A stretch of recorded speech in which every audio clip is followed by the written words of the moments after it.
Quick question. Which camera looks better? This one or this one? First one, probably.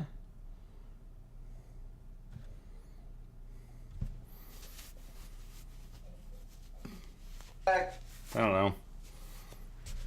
They're a lot brighter in the first one. Yeah. See? This is the first one. Okay. And this is the one I'm normally using. First one. What looks better, this or this? First one, second The, one. the second First one's one, too second deep in one. Your face, it's awkward. You don't have any head space. Your head takes up the entire frame with your beard and your hair, whereas this, there's still like the slightest bit of headroom, which makes it seem less awkward. Gotcha. What if I did?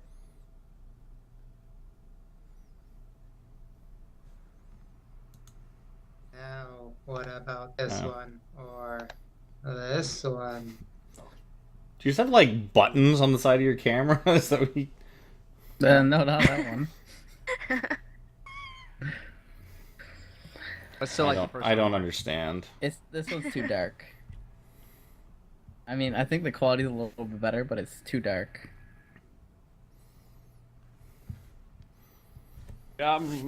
Pizza. I think he's talking a lot right now, but I can't hear him. Who, me? Muted. I forgot I muted myself. Yeah. No, he was making hand gestures. Oh, well, maybe he's... I don't know. I got nothing. It's fucking Monday. I got nothing. Takes most of my creativity's got to get poured into this, so I got none left over for stupid quips and one-liners. Speaking of stupid quips and one-liners, previously on Dungeons and Dragons, what the hell did we do last time? Stuff happened. Yeah, stuff happened. We jumped from the tower. Asked by Ramalia to recover the Ring of Winter. That That was was a way- long. Okay, Well- this is because remember I was gone for 2 months, so I'm just trying to catch be- up myself. to No be one told me fair, anything. That was last session for him. Yeah, so you guys were started off at the top of the tower, on top of Firefinger, where you had just successfully gotten the mask back for Azaka, your guide. You guys featherfall down, probably scarring and like taking like several years off of Azaka's life by getting her to jump off the tower. Because there was that stone thingy. Yep, big stone tower. At the bottom, you found yourself face to face with someone you haven't seen in a long time. The guy from Barovia. Vladimir Horngard. I almost forgot his Oh, the goddamn dude that name. we tried to steal the sword from. No, you guys stole the sword from. Sorry, The guy that the one you sword guys from. killed, and you took not only the sun sword, but you took his sword. Yeah. And yeah, he What? No. being a revenant, he, swore an oath of horrid vengeance on all of you and said he wouldn't rest until you were all dead. And now that Barovia has found its connection back to the material plane again, he came looking for you. It's like, oh, I can sense them over there. 23 Skidoo, here I go. So you guys dispatched him without too much trouble, and then you found Dusty, old man Dusty, kind of as Pyro kind of ran headfirst into his magic shield as he was trying to slink away into the bushes. And it turns out Dusty's been living off the land here in the jungle for the past few months, and has just been wandering around the jungles of Chult trying not to die. I guess successfully. Doesn't appear to be dead. I'm still here, damn it. You ain't getting rid of me that easy.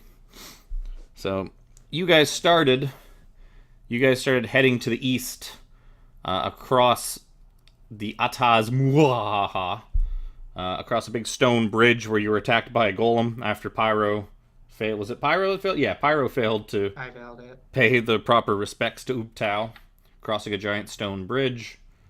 And you guys are on your way to Kur Sabal, the home of the Aarakocra. You guys rescued an Aarakocra from Firefinger, and he's like, yo, thanks. Come hang out with us. We cool, bro. And that's pretty much about that. So, you guys had successfully made it across the bridge, jumping a giant gap, and back into the forest, or jungle. I keep wanting to call it forest. It's always forest in D&D. Very rarely is it jungle. So what I'm going to do is I'm going to start speeding jungle exploration along a little bit. Especially when you have a clear-cut location you're trying to get to. Like, especially when you have a place you know, like, where you're going. You're not just, like, aimlessly searching an area or wandering around. Google for these green dragon bones. So, the green dragon bones, you know, are somewhere between where we are and Circabel. Yeah. You know, they're like Or somewhere. They're somewhere here. You're just not sure where. So, you know that Cursabal is kind of your next destination, and that's probably where you guys are going to start pushing towards. How much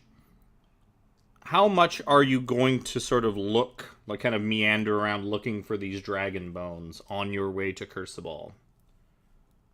Like, sort of how much effort are you going to put into trying to find them? Why are we looking for these? There's supposedly a hidden treasure trove amongst these bones. Yeah. And since we were already on the way, it was Do we know where the advantageous. bones are? They're somewhere between where we're at and Kirsabal. It was a rumor they picked up back in town. Somewhere around here. I'll say 18 feet away. That's perfect. Hey, there you go. But then I'm not really too tiny. concerned with it. So, I'd rather get to Kirsabal. I suppose Wacky has the final say because she's the one leading us. Oh, So I mean, If we it's go what- straight towards it, then... Well, not a party of one. If you guys want to look. Well, for no, it, I mean, stop. like... I mean, You I could- think you if we could lead us see straight there. anything, if we see anything along the way, like well, I any mean, sort of- clearly if you run into it, Yeah. you're Well, yeah, going I'm to... saying, like, if we see anything like off the beaten path, like just like off in the woods, it looked like there was a weird thing.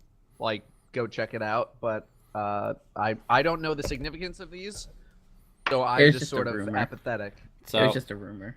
'Cause you guys are This here. is all normal to me. Just looking yeah, around so in the trees. So you guys are the big gold star. I want you to tell me your... Basically give me your optimal path to Cursabal. Like, where exactly do you intend on going? Like, sort of like which way? Because what I'm going to do is I'm going to get Wacky to roll, like, a handful of survival checks just at once. And depending on how Boy. good those rolls go, I will sort of meander the route. And you you guys want- will make it to Cursabal, but... you know, depending on the rolls, it might take a lot longer, and you guys might meander off course, and maybe you run into something on the way that we will kind of interrupt the trip for. What is like the normal path? Are we just like going through trees? We're It's- always going to trees. Yeah, it's Yeah. dense jungle pretty much everywhere. The river's probably a little bit easier going. You're not going to find anything interesting probably along the river, but it's Right, but also probably the safest path. Yeah, it's safest and kind probably of, and easiest to it not kind lose of your way. goes, yeah, and like the river is marked on your map, so following the river, you kind of know, you have a better idea of where you're going. Right. Okay.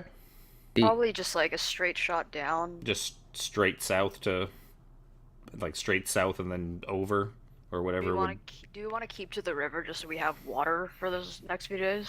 We are nowhere Base near threes, that okay? water. We are at No, the I mean top like of once a gorge. we hit here, this is the river's right there, right? Yeah, Yeah. like once you get about 50 miles south of here, the river becomes just like a regular river again. There's no How many giant. miles is Yeah, it to then- Cursabal? Each one is Six, about 14? 70 10 miles. Yeah, each hex is 10 miles across. Okay. It's a And it's a that takes big about a it's day a to big travel. friggin' map. Okay. Yeah, roll them. See what we got. Okay, so you guys are just gonna try and straight shot down? Or Yeah, do you want it drawn in? That's fine. No, I know if I know like where how you're many do you going. want?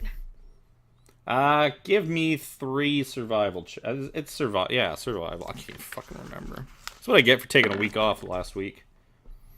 Oop. Well, that's unfortunate.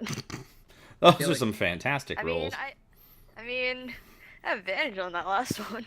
You have advantage on the first. Well, the first one doesn't matter. So, I feel like it was something like 16. so, Oh wait, no, we're near a river. Could be different. so you guys begin to head. You're like, oh, well, we can't really follow the cliffs. That's dangerous. So we're gonna push into the jungle. And you start kind of pushing this way, and further this way, and further this way as you kind of wander further and further southeast. And you continue to push, and I need to look at my own map, because I have a map. I can also pause this, hold on. I don't really need to be running my own stream. I thought that said refuge boy. And I was like, why is that so Refuge. important? Refuge boy! Okay, so, you guys, I'm gonna need my polygon reveal tool. That's a thing, right? That's a thing that I have. Is that so you can reveal new games coming out? Yes. So you guys very quickly begin to kind of wander way off course.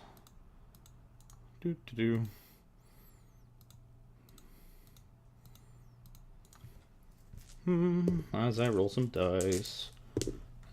5 days. So, about a third of the way or so there, you start realizing, wait a second. It's like, this isn't right. And you start kind of pushing back towards Curse the Ball. And you start pushing back in the right direction. And you guys start wandering this way. And you start going south. And you get a better idea of where you're going. You start pushing here. You get to here.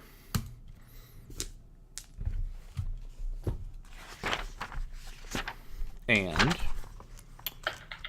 you see a thing. As you begin to push, like, as you begin to push through the jungle. Not a thing. That is that. So it's right here. One thing I hate about Hex is that sometimes it's really hard to tell where something is in relation to other things. So, as you kind of push through the jungle, you come to a bit of a clearing. Like, you can kind of see that the trees are parting ahead of you.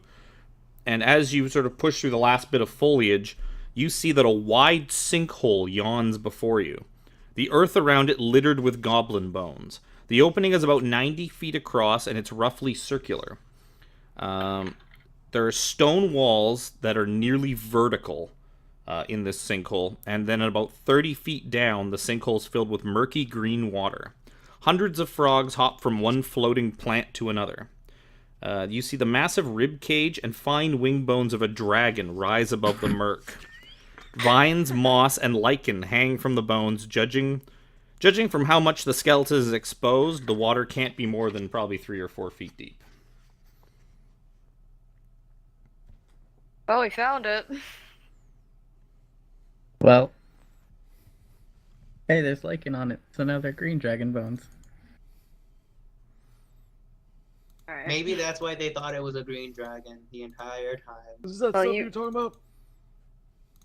I wasn't there when you guys heard about the bones, so you know more about this than I do. Um, I'm yeah, just you gonna, were. I'm just gonna For? pretend that someone told me.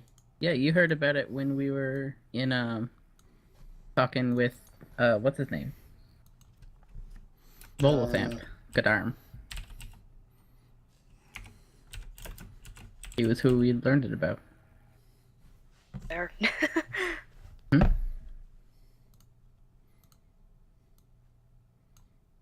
Let me take a look down there. So you said there's a whole bunch of frogs down there. Do I happen to see any sort of pathway down there?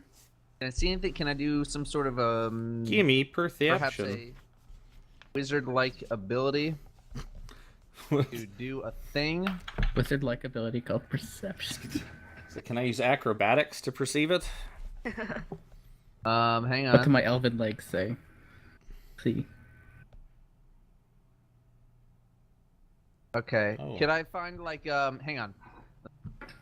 Plate. Why am I dropping massive frames? Thanks. I'm Thanks, gonna computer. find some. I'm gonna find some like just like twigs and stuff. I'll hold them. I'm gonna do prestidigitation to light them on fire. And I'm gonna throw them down, Okay. and then I will perception check to see if I see anything. You see Right. burning sticks. So, yeah. So luckily for you, luckily for you, it's daytime, so it's not. But you toss your lit up sticks into the hole, and you watch them just go tumbling through the air. They drop about, the bottom of the hole is about 30 feet down, and they just sort of hit the muck in the water and just like fizzle out. And the couple of spots that you throw the sticks into, you see a bunch of frogs just kind of scatter. And then you wait, Are the frogs? and no giant monsters come stomping out. Are the frogs like all around this place, or just where the water is? I would say they're mostly in the water. What I want to do is I want to pick up a rock that I can throw, like probably like My thing stabilized finally? half a Thank head you. size, and I want to cast light on it, and then I'll throw that into the mud. Make sure I don't hit any frogs. Okay. Pretty Give sure me- that's on you to determine. Yeah, give me give me give me a perception check first. As it just kind of No There- frogs there. Nice. My conscience is clean. so you see it kind of looks like your rock skipped off something like right before it hit the water. You're not sure why. I mean, it could have been anything. It could have been like another rock, but it just seemed to like kind of like hit something kind of soft and then just kind of fall into the water. But as it does, it just kind of slowly sinks and settles, and you can see a very, well, probably not you, but like the rest of your group can probably see a very, very faint light. And your original thought that the water is probably about 3 to 4 feet deep seems to be holding true, at least in that spot. I was more aiming for the mud to see if it was quicksand, but sure. Well, no, essentially, it's a big sinkhole, with almost sheer sides. The sides are essentially stone, like rock and stone, like rough hewn, like rock and that, and they go almost vertical for 30 feet, and they're covered in like moss and vines and shit like that. And then at the bottom of the sinkhole is just basically a pond, like a pond of water. And then there's this big skeleton, big dragon-y looking skeleton, right in the middle of it. Oh, that is the monster manual. I wonder I couldn't friggin' find it. I think at the very least we should tie a rope to a tree and hang it down there so we can get out. Oh, we're going in? We're going down there. I mean, depending on what we find out, we might. Is there a hedge maze anywhere? Or is there a stone frog thing looking idle in the center? No, not that you can see. There just seems to be hundreds of goblin bones, like just everywhere, outside the pit, inside the pit. Like it's like there's just looks like dozens and dozens and dozens of goblins worth of bones just everywhere, and then this dragon skeleton just kind of sitting in the middle. Question. What is the yes. significance of this? Why? Why is this important? Treasure. There might be Dusty treasure nearby. Treasure. They're more Okay. interested in it than I You, am. you now have my Yep. interest. Give me Magic items. a history check, Dusty, or history or arcana. You might as well give me arcana. You're not gonna give me Okay, history. boys. You're not gonna give me a history if you can give me arcana. That's good enough. Yeah, you know. I remember now. Never mind. Yeah, you know that dragons are very fond of treasure hoards, and that I know if if this happens to have been like the dragon's like lair or a place it used to hang out, then there's a decent chance the dragon might have some treasure stashed here. Yeah, that makes sense. What are the chances of there being plate armor in there somewhere? Probably about 1d100.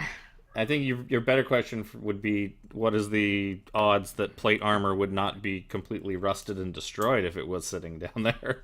Or at least if it was in the water. I just like to think of Zepik being my conscience whenever I Your have to like think about my conscience. And I'm just listening to a voice in my head talk to me. So as you guys are sort of pondering what to do, you see Azaka sort of pull her mask out of her bag, and you see her put it on, and she wanders over to one of the frogs. You know, most of the frogs are way down in the sinkhole. She goes over to one of the ones that are just kind of perched near the edge, and you see her just sort of carefully creep up on the thing, and you see her like put a like hand on the frog, and she starts making some kind of like croaking sounds, almost like she's making frog-like sounds. I want to do that. What is she doing? I think she's talking to animal. She knows the frog language. So she tells you There's That- frog language? Yes, it's Froganese. That sounds made up, but So I she don't gets- know enough about French. frog language to dispute that. she kind of turns back to you guys and says, it says that these bones were belonged to a dragon known as Needle. It was also once called Ormalagos.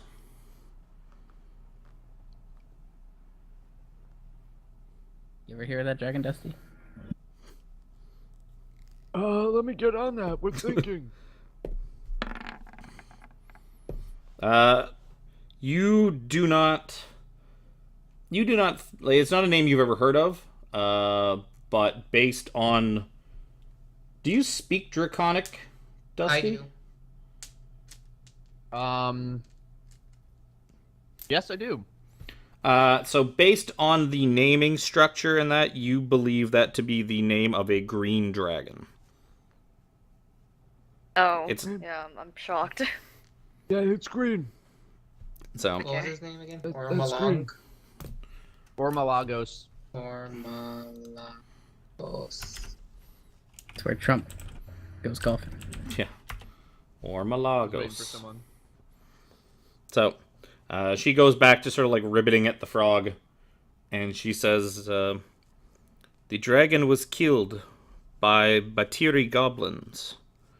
The dragon and the Batiri were fierce enemies, and the Batiri trapped it under some nets. And it took the entire tribe to kill the dragon. And in that conflict, almost the entire tribe of goblin were also wiped out." Did the frog speak of any shinies? What? Like gold and stuff like that. Oh, why? Oh, Shinies. I don't think a frog knows what. yeah. No, I never No. heard of it like that before. Why don't you Frog just say like- gold? I don't think the frog knows what gold is. So the frog, she kind of realized that the frog mentions that this was all long before his time. So he No, I was does saying if he's seen Yeah, any. it's a frog. that. It's just the goblin and dragon battle was passed down through generations of frog history. Cooking. Did they say? Is it an ancient? It's an ancient story told by the frog people of the great The dragon frog that fought people? the goblins, the stacking the stacking And totem absolutely goblins. No stake in it at all. They were just watching. Well, It was a Thursday, you know. They were probably. Football season wasn't going on, so to they- be There's probably fair, a long goblins, battle. like goblins to frogs, are probably what dragons are to you guys, So he's probably considering the watching- size differential. So he's probably watching gargantuans fight. It's like watching a whole bunch of mountains. smaller gods fight a bigger god. All right, well, if you want Okay, to so look there's for a this green whore, it's gotta dragon be down in there. The hole.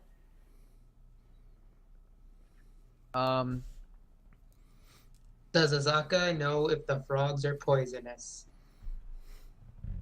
So she tells you that she doesn't think so, but you're more than welcome to try eating one to find out. We do a nature check. Sure. You immediately want to eat our frog friends? No, I don't want to wanna eat the frog them, friend. but, It like, doesn't have to frogs eat that eat frog. There's venom other and frogs poison. to eat. Yeah, give me nature check. God damn it, dude. All of the frogs seem to be. Yeah. Pyro goes up and confidently licks one of the frogs and is like, "Yep, it's fine. Just slimy." No, all of these frogs are they're pretty plain and green looking. They don't have any of the Standard bright frog. colors that you would That's like the associate with. dragon. Yeah, They're baby dragons. yeah, they're The they're frogs very have tiny wings on green their backs. dragons. More at play here than The- we thought. The dragon polymorphed into 1,000 frogs. We knew it. So, Alright, we got yeah, the you fishing believe the for frogs are just regular frogs. And I couldn't see any sort of like pathway from where we are right now. It's basically it's just a pit. It's like Yeah. just a straight pit. Okay. And you said it was It- 30 feet down? It's 30 feet down. The walls are not quite vertical, but they're pretty close. Like, they're really sheer. And it's essentially a big circle, almost. Yeah. It's not a perfectly Did we- round circle, but... Did we rest at all? Mhm. Oh, yeah. It's been... Yeah. You've been It's doing... been days. It's been 8 or 9 days at this point. Oh yeah, that's true. Okay. So, yeah, you guys are all full up on everything you want to be on. Okay. Can we? Do we have 100 feet of rope? Yes, we Definitely. do. Because We have at least 150. Because we should tie 2 ropes together and then knot them, so they're easy to climb. Well, it's going to be a lot easier. It's going to be real easy for you to climb down. Yeah. yeah. But worry Yeah. about you being down there because you're gonna be up to like your neck in water. 3 Fine. to 4 Oh, feet. yeah, that's true. Yeah, I guess that's close. At least, like, shoulder. It's going to be, like, shoulder height. Be doggy paddling. All right. I can so stand still. tie up the rope. Let's Yep, do this. yep. Let's go. You guys I guess we can put you down, fashion like, yourselves visual- like a rudimentary rope ladder. Is there like a big tree or a big rock around that we could tie this to? Sure, there's all kinds of trees. Sure. There There Alright, is tie there it is up. an abundance of trees. Well, I mean, just something close. If Yeah. there's not, we can cut one down and bring it closer. Azaka essentially like It's gonna work. she kind of waits. She says she's just gonna like wait at the top of the thing and keep an eye on you guys with her bow. Mhm. While you Oh, guys go support. swimming around in the Good. muck. You also know the cats hate water, so she probably doesn't really want to go swimming in it. I'm Fair going enough. to. Water. That is true. You think you wouldn't be afraid of heights then on that with that line of thinking? Damn If I it. take off my robes, what is my AC? 1 point lower than it was with the robes. Okay. I guess it would be 14. Yeah, because your Thayan robes give you a +1 because they're magic robes. Okay, and it But says robes- my total AC is 3. It's 10 plus 3. Yeah, If it's your- what's your 10. dex bonus? Yeah, 10 Two? plus your dex Or 13? bonus plus the +1. Okay, so it'd be 13 then. I think Yeah. what you need to do is you need to uncheck the box that says warned. And it'll go back up to the right number. Okay. What's the unarmored thing? Why does it say unarmored 0? Never mind, hang on. Magic bonus 1. I am wearing the robes. Right, but let me see. Maybe you check the Because essentially, like wizard robes, unless you get a magic bonus from it, like those ones, they're no different than wearing clothes. They're Okay. like Oh, the okay, things yeah, that you wear do not give you any type of you would AC bonus. Check the unarmored bonus, not the worn, sorry. And that way it'll be unarmored. You get that plus the 1. So it'd be right now it's showing me 15. What's your dex? 2. Which sounds wrong. What do you have for armor type? Or type light.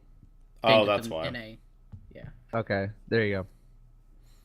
Yeah, because light gives a slight AC bonus. Okay. Yeah. Okay, never mind. I'm good. Yep. We're good. Climbing down the rope. I'll follow. You see Dusty like picking up his robes and just like tying them, knotting them around his waist so they don't drag in the muck. Or are you getting naked to climb down? I was considering taking off the robes completely. You Yeah. just don't want to Wearing get some But I'm Going- not going down there. underpants. Going naked is not the far off idea. It's nice. It's really warm. So Yeah. you're not gonna get cold. So I'll follow after Jez. Going last. I'm not a huge Even fan though I of feel like this. I should go before Jez, so Jez has somewhere to like sit or stand. I'm going first because I'm used to the jungle. Can I get plus Well, it's one? not. Can It's I not get plus one immediately man water. strength for exploring the jungle for the past 4 months? you know what? Sure. I will give Alright, you I'm gonna- +1 to your strength, Dusty. For Wait. the horrible ordeals that you've had to endure. Oh, you're human. Plus- It's gonna bring you from what, like an 8 to a 9 or something like that? Yep. Plus one Oh. strength I am from the weakest 2-3 person in the months party. of jungle exploring. That in there. He said to live off the And- land. Boop. Yep, we're still at a -1, but feels good. Oh, okay. Yeah. Yeah, that's Technically, he can hold more than you, but doesn't affect the. so. You was guys gonna say, climb I down. have I'm not gonna some make you old roll man for climbing strength. down. You've spent enough time to make something easy enough for you to just climb on down into the sinkhole. You find yourselves in waist deep, or about chest deep water in Jez's case. Yeah, so as you guys sort of like make your way through the muck, you see frogs just dispersing, like giving you a wide berth as you kind of like make your way through. Is the bottom squishy? Yep, definitely squishy. Squishy and crunchy, kind of all at the same time. There's like bones and stuff under it. Yeah, too. there's like bones and that, like probably embedded in the muck. And that's Um, the crunchy part. But then there's also the squishy part from like just the mud and the muck My that would be at feet the like bottom of this. hit the bottom, and I immediately regret coming in here.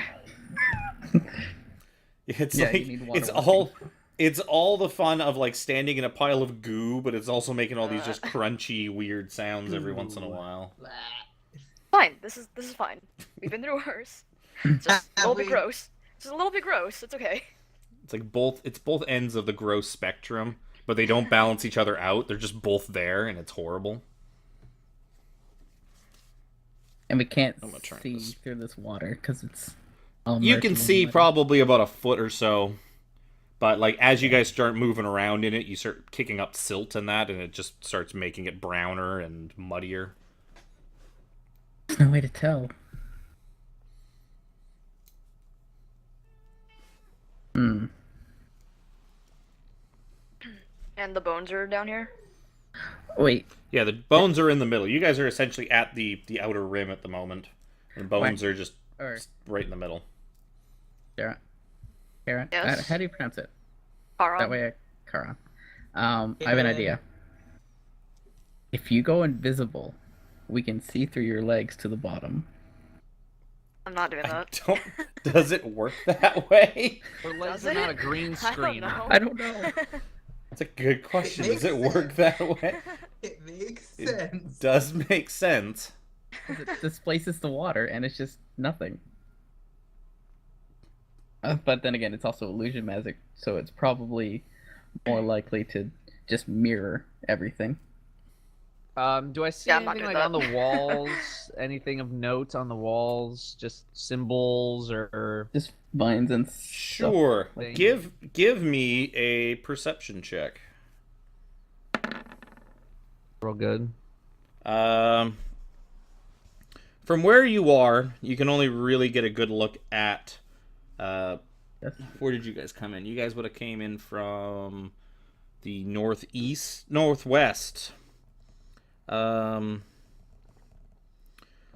So you're kind of like looking around the walls and that, and there's lots of parts of like the rock that look like they might come away or pull away, like that you could just like grab a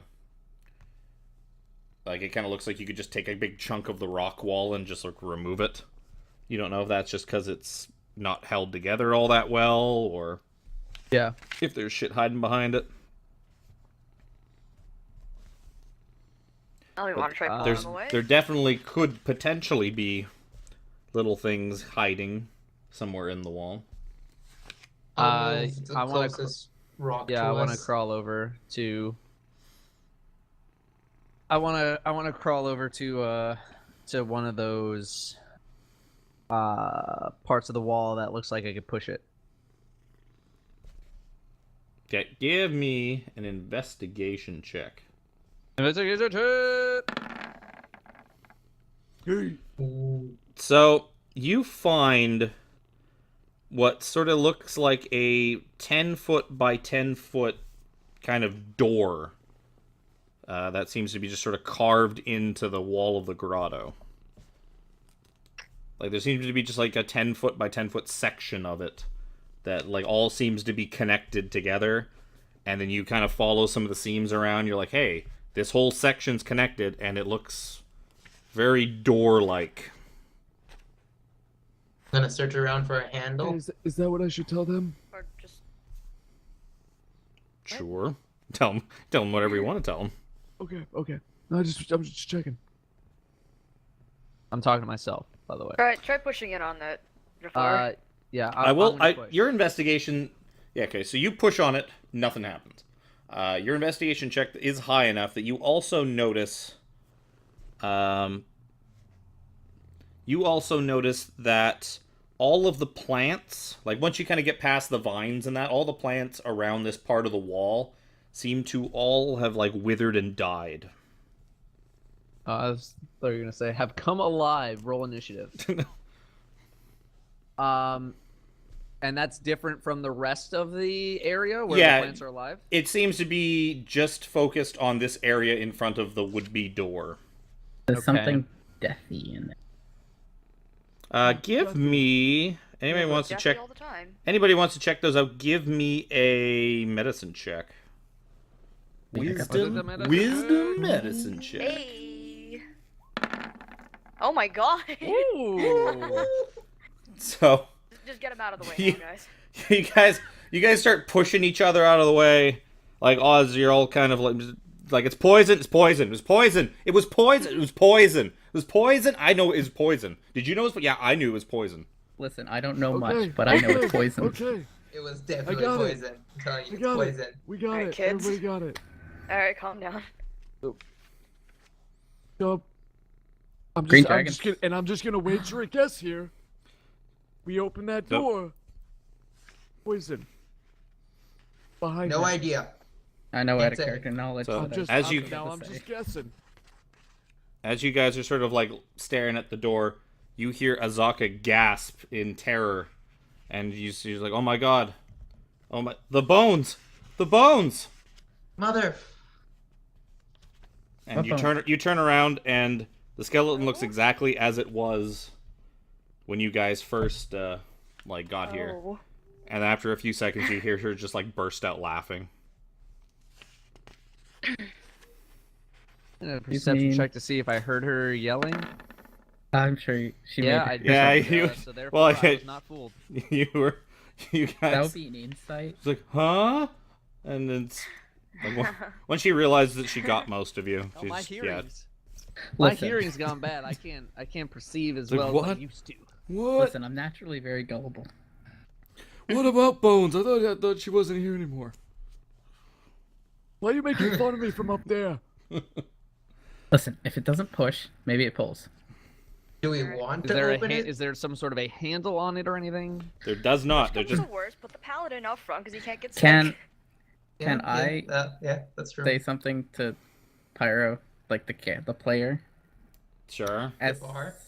it's Or- Jafar. Well, the player. Okay. Um, so- I feel like you would know what green dragons do, being where What? you're from, True. your background. I should, yes. What do you do? Dusty, with his earlier checks on dragons, could also tell you that yes, the dragons green dragons breathe poison. That's why they're green, idiot. Yeah. Why they grow trees? They all got green thumbs. How do you I'll think find they a got way to get green this in the thing first open. place? They poison themselves. Is That there any way works. to? Maybe it was a suicide. So, You listen to the frog people. so you have a very, what Dusty claims is very clearly a secret door. It's very door looking, and Look at it. the area directly in front of the door all seems to have plants that were killed by poison. Basically, all focused right on the door. Can And when you pushed I... on it, it didn't move at all. Nope. When I pushed on it, it didn't move. Yeah, When- well, you're way stronger than you used to be. That's You true. want me to push it? I just flex and like just skin just like sags down like this. Make sure to push both sides in case it's a flippy door. I'll just go all over the door, pushing it. And let's see how well I put. I don't push it very well. Nope. But feels pretty solid to you. Feels like pushing on any solid wall that you've ever pushed on. Is there a handle anywhere? There that we is could no pull handle. it? Is there Just- anywhere we could like grab? What if the lever is in our feet? On our feet? Under our feet? One of those feet. You're already mostly submerged, Jez. I mean, Cass. You may as well be the one to look. You want to go look for one? Do I think that invisible they- thing will work? Do you think the what thing will work? If something is invisible in the water, can I see to the bottom? In theory, I guess it should work.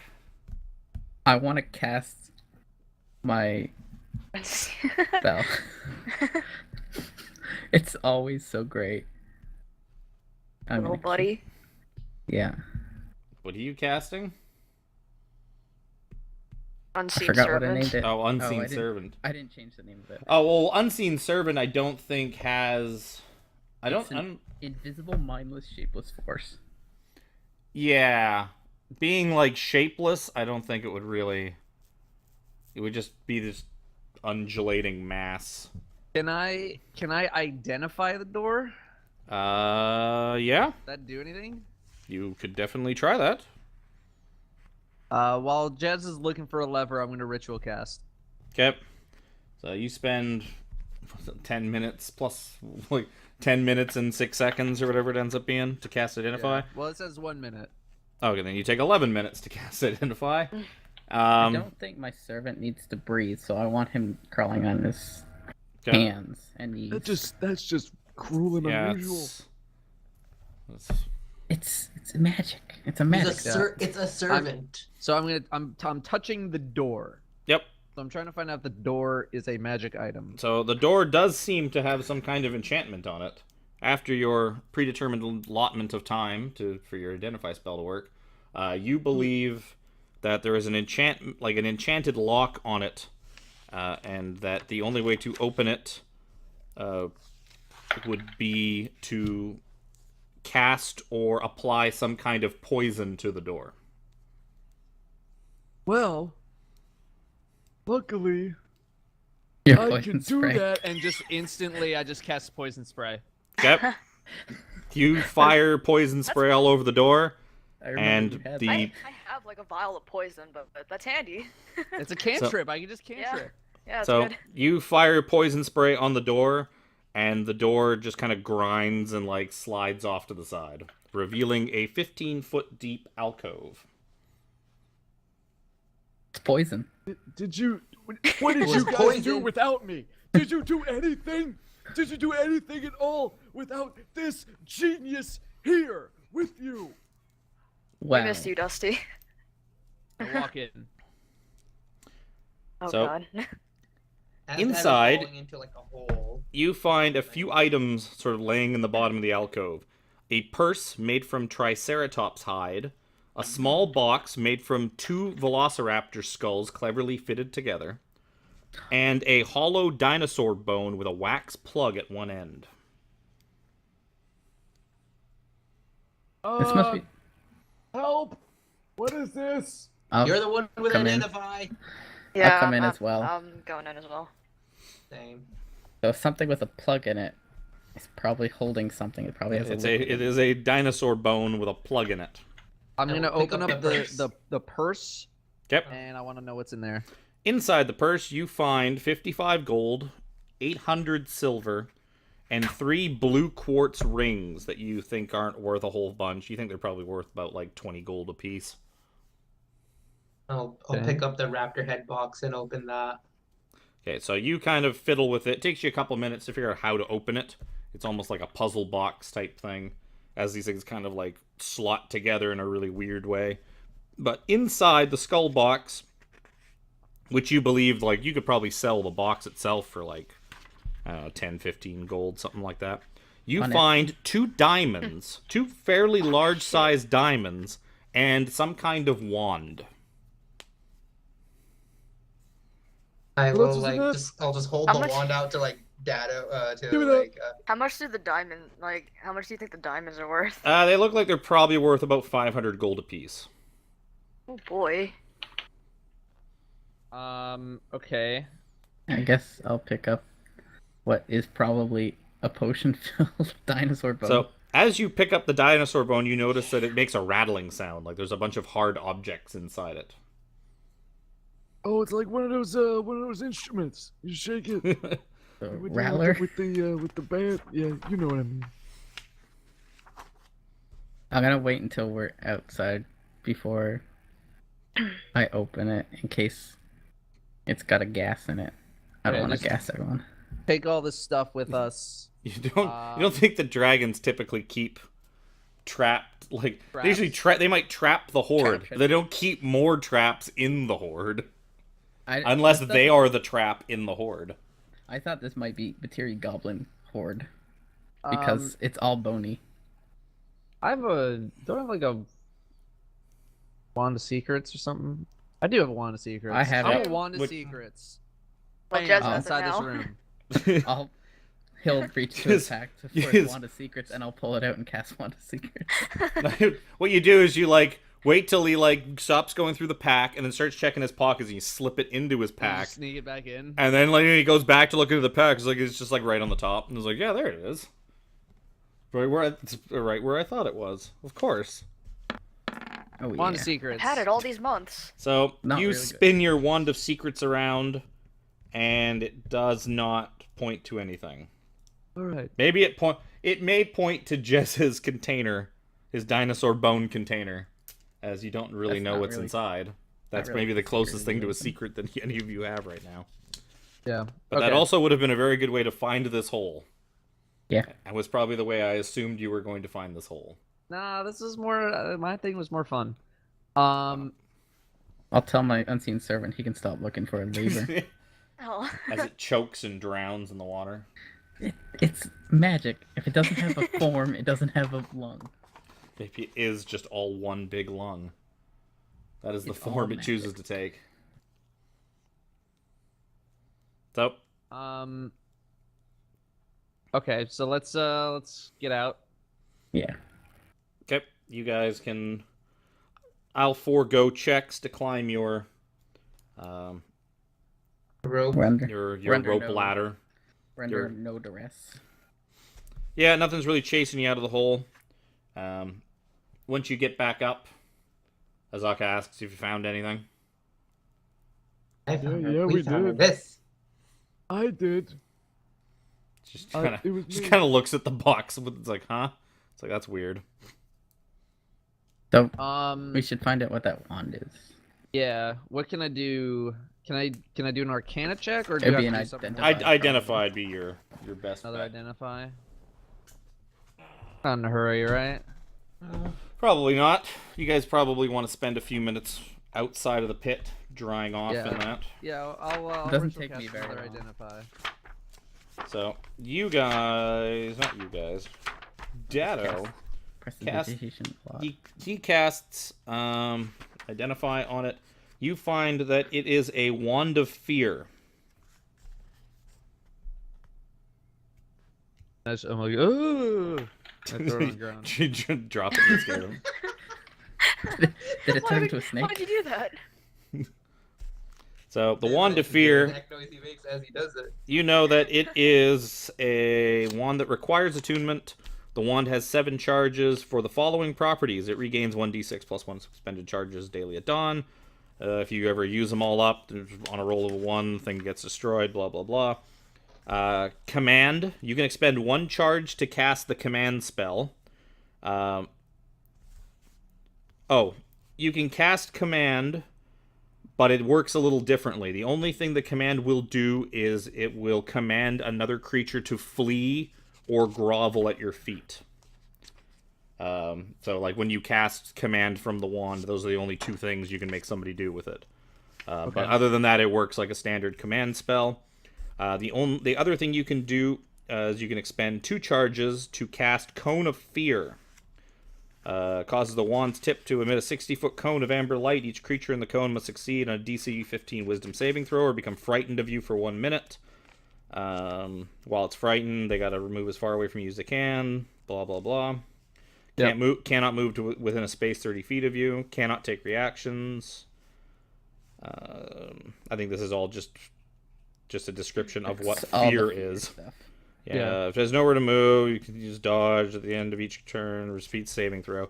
Yeah, so Cone of Fear. A 60-foot cone is 2 charges, and then the command is 1 charge. It has 7 charges. And you get 1d6 plus 1 charges back at dawn. And if you ever drain the thing, there's a 1 in 20 chance that you just destroy it. Which I don't think ever really happens to anybody. All right, and the wand would look like it is a stick sort of wrapped in kind of a leathery cord, and you've got a couple of feathers hanging off of the end, and what looks like a little skull, like a little maybe rat skull, as like the tip of the wand, or some kind of small creature. Okay, and the other stuff was I have the purse, which was Money and diamonds. Money. And I have Tyrannosaurus hide. I Mind have if I hold on to those diamonds? No, I do mind, yes. I'm the only one 55 casting gold spells and that 800 use silver. those diamonds. And those, Oh, sure. I forgot. and I 3 don't know. quartz rings, right? yeah, 3 blue quartz rings are worth 20 gold apiece. I thought you just wanted all the shiny stuff. No, it's Two so diamonds much that were in the though. skull box, and a dragon bone of mystery that contains a few things rattling around inside it. What those things are, nobody knows. How big is the plug hole? About the size of a small gemstone. Maybe it's probably about the size of a gold coin. That is probably your best in-game reference for it. It's not that big. It's kind of probably like a femur, almost. Like, it's not like this massive club-size bone. It's kind of, it's like a human femur, but like maybe a bit shorter. Yeah. So whatever's inside can't be all that big. It's like marbles or something. Probably like small jewels. Okay. You I'm gonna worried open this is gonna explode. So I'll pop it Well, open. I have experience with things exploding in my face, so And I'll Heyo. try to pour one of the things out. So you pop the top, nothing happens, and you roll out a gleaming, pristine metal sphere into your hand. do they look like Balls? the bullets that we have? It's roughly the size of the bullets.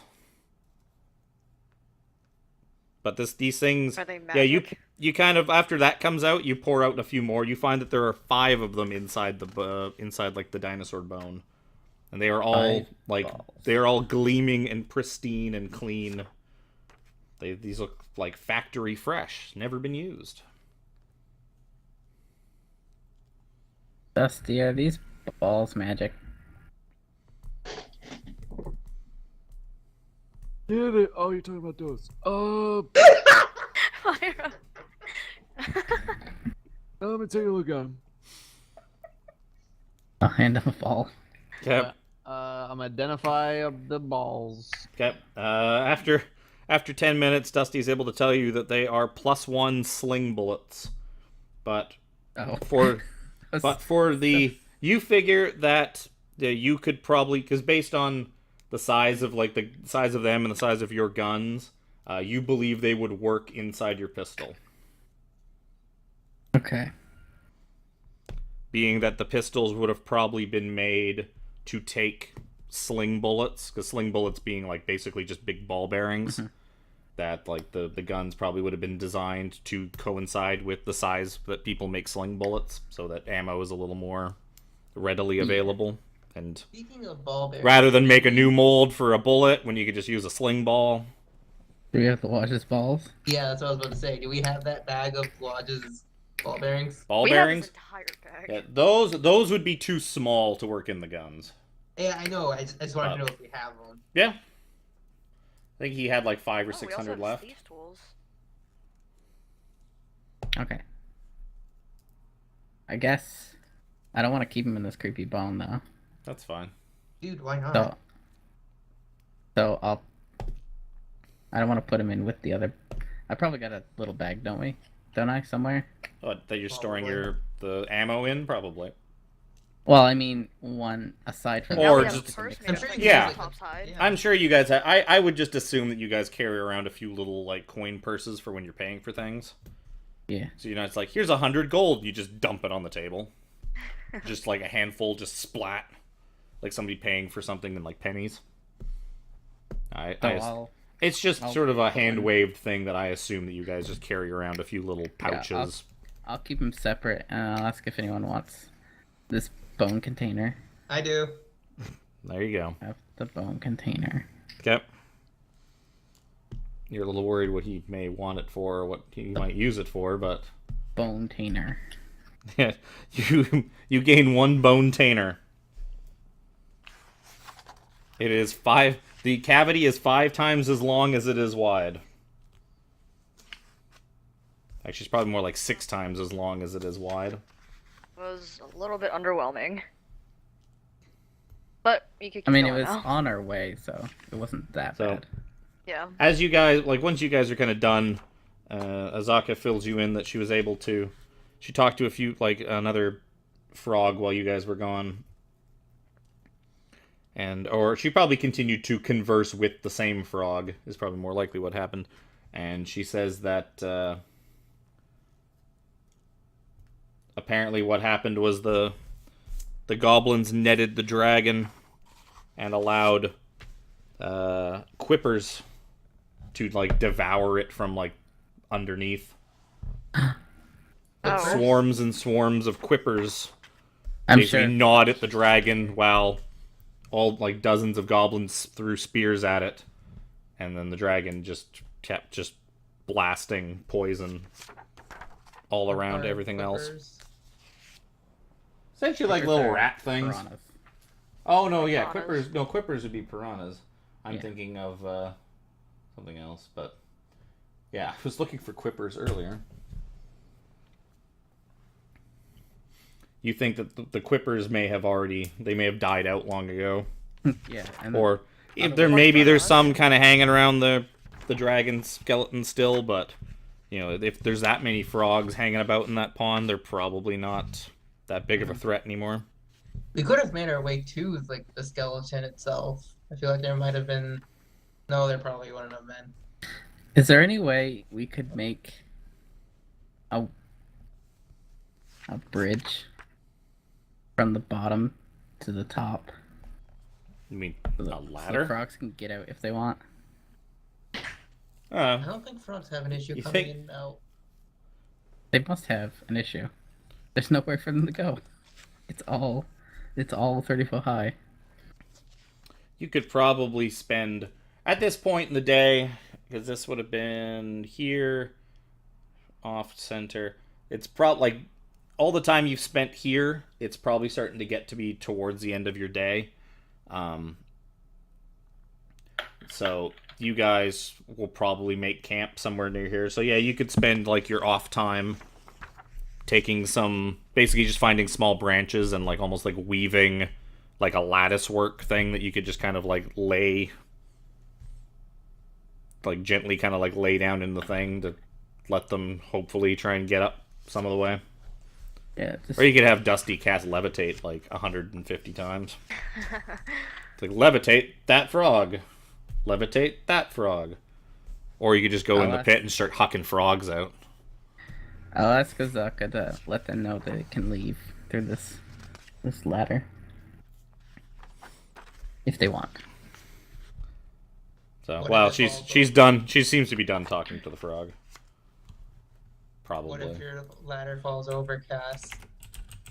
Then they'll be back to what they are now. Then they're no worse off. How long speak to animals last? 10 minutes. Yeah, so she's long done talking to the frog at this point. Are we One more doing level, guys. food finding survival checks, or are we gonna eat frogs? Nah, I'm just gonna. You guys have done Eat pretty well frogs. finding like food and water, so I'm just gonna kind of hand wave those for now. And because you guys are kind of plotting to a specific place, I'm gonna say that you guys are okay for where you are now. If you start specifically combing the jungle for something, like spending days and days and days searching an area, I'll probably start to bring that stuff back. But for going from like location to location, I'm gonna just sort of hand wave some of that stuff for now to speed things along a little bit. I wanted that stuff in early to kind of establish almost like scale for this and like kind of what you guys would be doing character wise marching through this jungle, but I also don't want the next 50 sessions to be walking through the jungle like 5 squares at a time.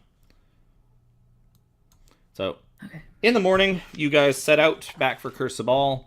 The last set of rolls were not terribly great, so you end up coming out. So you end up just going south. And you probably, I'm gonna say like there. You eventually get there after kind of wasting an extra day. Is this the one I want? Bloop. So you guys make it to Cursabal. And I need to go away from Needle's bones now. So, you guys reach sort of the foot of this huge plateau. Looking up, you see an ancient monastery overlooking the jungle from its perch on the cliff of a tall plateau. Stone steps and rickety walkways connect the various buildings, and the lowest of which seems to be about 500 or so feet off the ground. The main building has a circular maze-like symbol carved into its crumbling facade. Every few minutes, you guys see like bird folk land at the monastery or launch themselves from the balconies and take to the sky. Dusty, you remember this place as somewhere that you've you've been at this point before. Looking up at this thing, you vaguely remember being here, but then and seeing all the creepy bird people flying around, and then probably taking one look at that giant set of stairs and saying, "Screw that, I'm going somewhere else." Yep. I'll be like, okay, up the stairs we go, I guess. I mean, it's a little late, but Is it? afterwards they're supposed to be giving us, or they might give us the ability to fly. I mean, it's after we climb the stairs, but After we talk to them. So you guys are going to. we're not gonna sneak around. Okay. We're gonna, because we know someone, right? Yeah, well, no, I mean, so you guys are gonna ascend. Azaka doesn't seem terribly sold on the idea of climbing up 500 feet of walkways, stairs, all sorts of. You do like just taking a look at the stuff on the ground level. It does look like it's not in the best repair. You imagine that the Aarakocra don't really keep all this stuff under good repair, like because they have no need for it. They just fly in and out. They must have. They must have been walking people at one point. They look better than what we found at Firefinger, though, right? Those. Were, Yes and no. Yes and no. Yes and Oh no. boy. Okay, now I'm okay. What time is it? I'll make things easy, and I'll say that you guys get to this place at early morning, not early morning, late morning, a little bit before lunch, so that it's not like get all the way to the top and then it's like, well, time to time to go to sleep before we talk to anybody because it's 2 in the morning. I'm gonna roll for weather. It's been raining kind of off and on the last few days, but you've had a mild break for the last 24 hours or so. So you figure that, yeah, like the way up is about as dry as it's probably going to get. Well, because of her issues with heights, we can leave her here. Well, Let her know. she says that she doesn't like it's like if that is like a colony that you've all been invited to stay at, she's not super keen on the idea of just like staying below, especially if you guys are up there for more than the day. Oh, So she's gonna come reluctantly. yeah, we don't know how long. After Firefingers, she's feeling a little bit better about heights than she was before. Plus Listen, there's now nothing to be afraid of. she's seen that she's seen that you guys have this old man with you that can cast like levitate. And also Wacky's free fall. Yeah. She's feeling a little bit better about it than she was before. So she probably positions herself between you two. Well, I'm gonna Probably. be walking at the back so I could cast Feather Fall if see any of you fall. I'll take the front. Oh, we're just going up some stairs. Well, stairs, rickety planks, walkways, Yeah, narrow where- pathway. It's basically you're just weaving your way up this cliff face. Up to a 500-foot Either way, high I just want to be monastery. able to see everyone. And wherever it looks too unsafe for more than one person, I will obviously not Roll. all go. So everybody is going to need to make 3 different checks on the way up. Oh. So who wants to go first? I am. Okay, so the first thing I want you to do is give me a strength athletics check to climb around like gaps that you find in the walkway. So yeah, you climb up and you're having no problem kind of hopping over gaps and crossing over them. Now I want you to make a dexterity acrobatics check to cross wide gaps in the wooden walkways by jumping along oddly spaced support beams. So that is not enough. So what I will what I'm going to offer you is you get a choice. You can fall. You can take a fall and some bludgeoning damage, or you can suffer 1 level of exhaustion, which will mean at first level of exhaustion, all your future checks are going to have disadvantage. So you could take disadvantage for essentially the rest of the day, or you can fall, take some bludgeoning damage. How far am I falling? Not too far. You're not falling the whole way. You just kind of, you miss a gap, fall down like 15, 20 feet. And Wacky. You fall a non-lethal amount of damage. So I guess to Wacky's Yeah, either credit, you would see that he misses his footing, kind of jumping back and forth across some support beams, like he's a friggin' Altair, and he slips, and you see him about to fall down it's about a 30-foot drop into like a stone alcove. He's very clearly not going to just plummet to his death off the cliff, but he is about to drop 30 feet. I'll cast it. Okay? I'll fall. So you start falling, and you feel you get almost to the bottom, and you just kind of slow down, and you just kind of land hard, but not painfully. I'll stand up, yell, "Thank you!"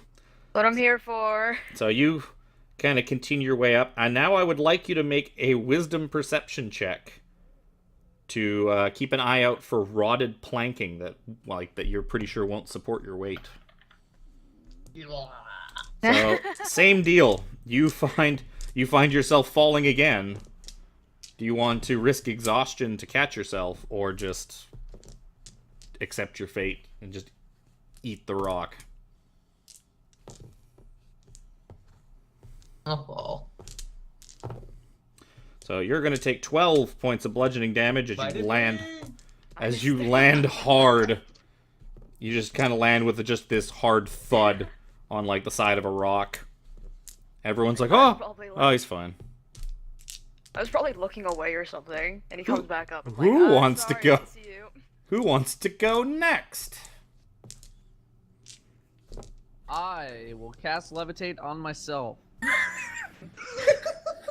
Okay.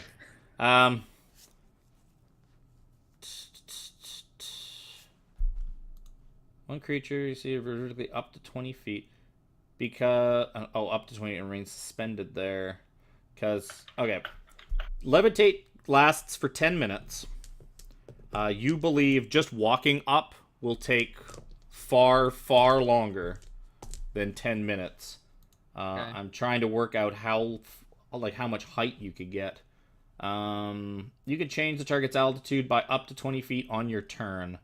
So you essentially can rise 20 feet a turn times 600. 10 turns, so 200. Is that 200 feet a minute? Yeah, It's, 6 seconds a turn, 60 yeah. seconds. Yeah. 10 turns in a minute. So 100. up to 20 feet. 200. So 200 feet a minute. So okay, casting levitate, it would be slow. It would take you several minutes, and you'd just be kind of like, just kind of like just Sit there with my arms at my sides. yeah. You're just basically like flapping, and every time you flap, you go Looking. up a little bit, and it's very exhausting. Like not to the point of guys, we're both causing you I'll point at him- exhaustion. I'll point at him and go look, an Aarakocra. Don't do It's that like to fucking- it's like the slowest. version I of just flying. ignore it because I'm getting up this mountain. Okay, so you watch as Datto it's slow at first, but he starts to just outpace you guys, and he's going, and he's gone. He's up to the top in a few minutes. So that takes care of Datto. Jez or Wacky? Yes, it's me. Yeah, you go. I'll go Jez, and then I'll roll for what's your face for Azaka. I don't have Azaka's. I don't have Azaka's thing. Where Would Tiger? I be able to give Jez inspiration for any of these? Or Uh, give It it wouldn't to last. him- It wouldn't last Yeah, I long know, enough, that's what I'm- probably. Yeah, I don't. Yeah, because it's kind of each one of the checks is essentially a check over the whole span of the climb. Yeah, I see. Where Tiger D&D. Where Tiger Lord. Oh my. I just want Where Tiger. Where Tiger. Okay, go ahead with your checks, Jez. First, strength athletics for climbing. No. It's always on the reverse. Bludgeoning damage or exhaustion or Wacky burns a spell slot. I'll just take the bludgeoning damage. I have a You're feeling 10 probably gonna damage. fail the perception one. So I'll So, just heal you at the end of this. so 10 bludgeoning damage as you start climbing and you feel your grip let go and you kind of crash down like at one of the sets of stairs. Luckily, it's not so much probably a vertical climb. It is like a switchback trail, kind of. Sort of like it was at the Abbey of St. Markovia. Kind of like now- that, but probably a little steeper and a little more cut into the mountain. So now acrobatics, right? Acrobatics. And yeah, you deftly hop between various boards and a perception check. Oh boy. Oh, there we go. Two. Yeah, you reach out for a board and you grab it and you're like, oh, I'm just gonna put my weight on this board while I get a better footing. And the board it becomes dust as you touch it. Like you don't even close your hand and it just blows away on the wind and you just fall. Like a candle in the Bludgeoning or exhaustion. wind. Take more bludgeoning. That's a good one. 16 bludgeoning damage. Ouch. Just a painful fall. You just fall head first 30 feet. After I get done Azaka. that, I will Thanks, definitely Sawyer. second wind. So Oh, Azaka. Nice. Azaka climbs up with cat-like grace. She just digs her fingers into the rock and just starts climbing around. Acrobatics. She have acrobatics? He's a Probably not. Were tiger, she should. Well, that's why she has athletics. Listen, She's also not a PC, so she doesn't really have the same skill set you guys do. if I fall, can the- she help pick me up, but with her teeth? Probably not. Her mouth is not quite that big. If Azaka falls at any point, I'll definitely cast the spell for her. Okay, so she does fall as she tries to kind of pounce back and forth from post to post like Jez, basically trying to copy the movements that Jez just showed off. And you see her just slip and start to go down. And I'm assuming you cast it. Yep. She perception checks. +5 to that. So she is fine on her perception check. And that is Azaka. So it's just wacky. Oh boy. Alright, athletics first. Yep. Sick. So you just go I'll plummeting. take the damage.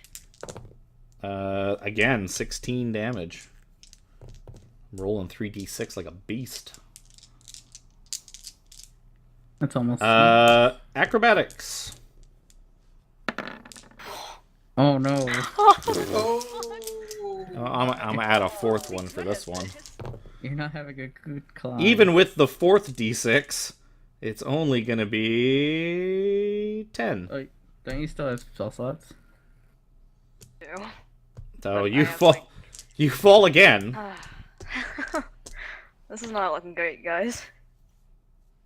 You want to heal yourself before you move on? You want me to like use the healing word or whatever it is I have?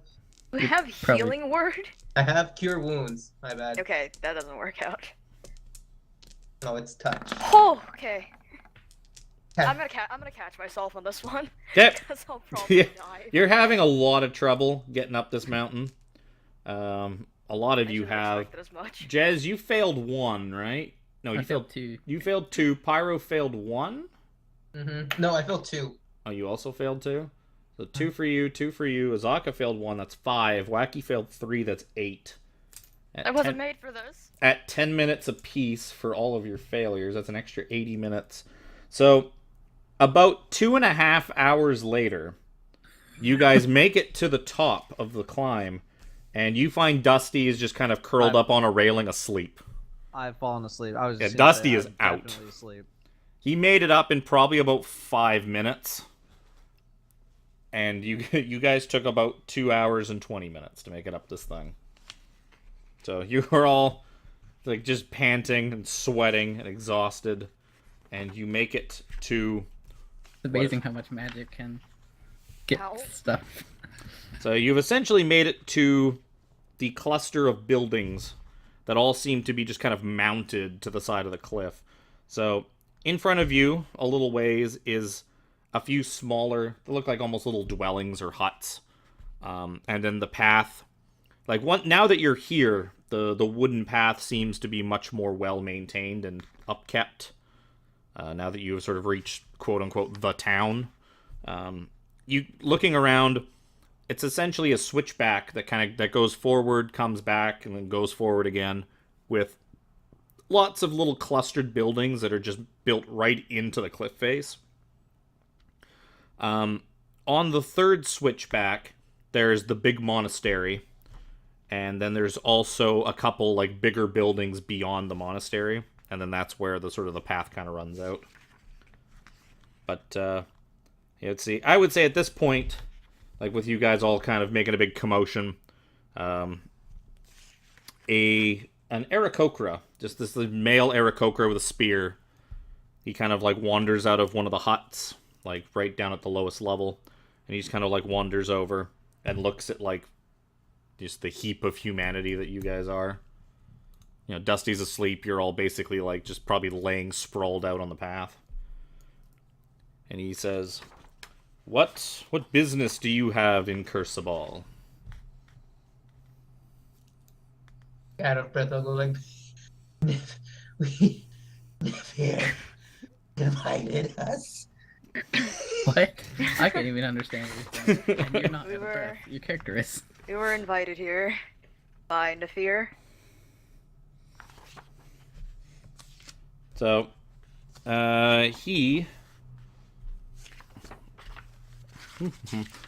he'll just kind of like look you guys over, and sort of point at like the sleeping wizard. It's like, is he with you as well?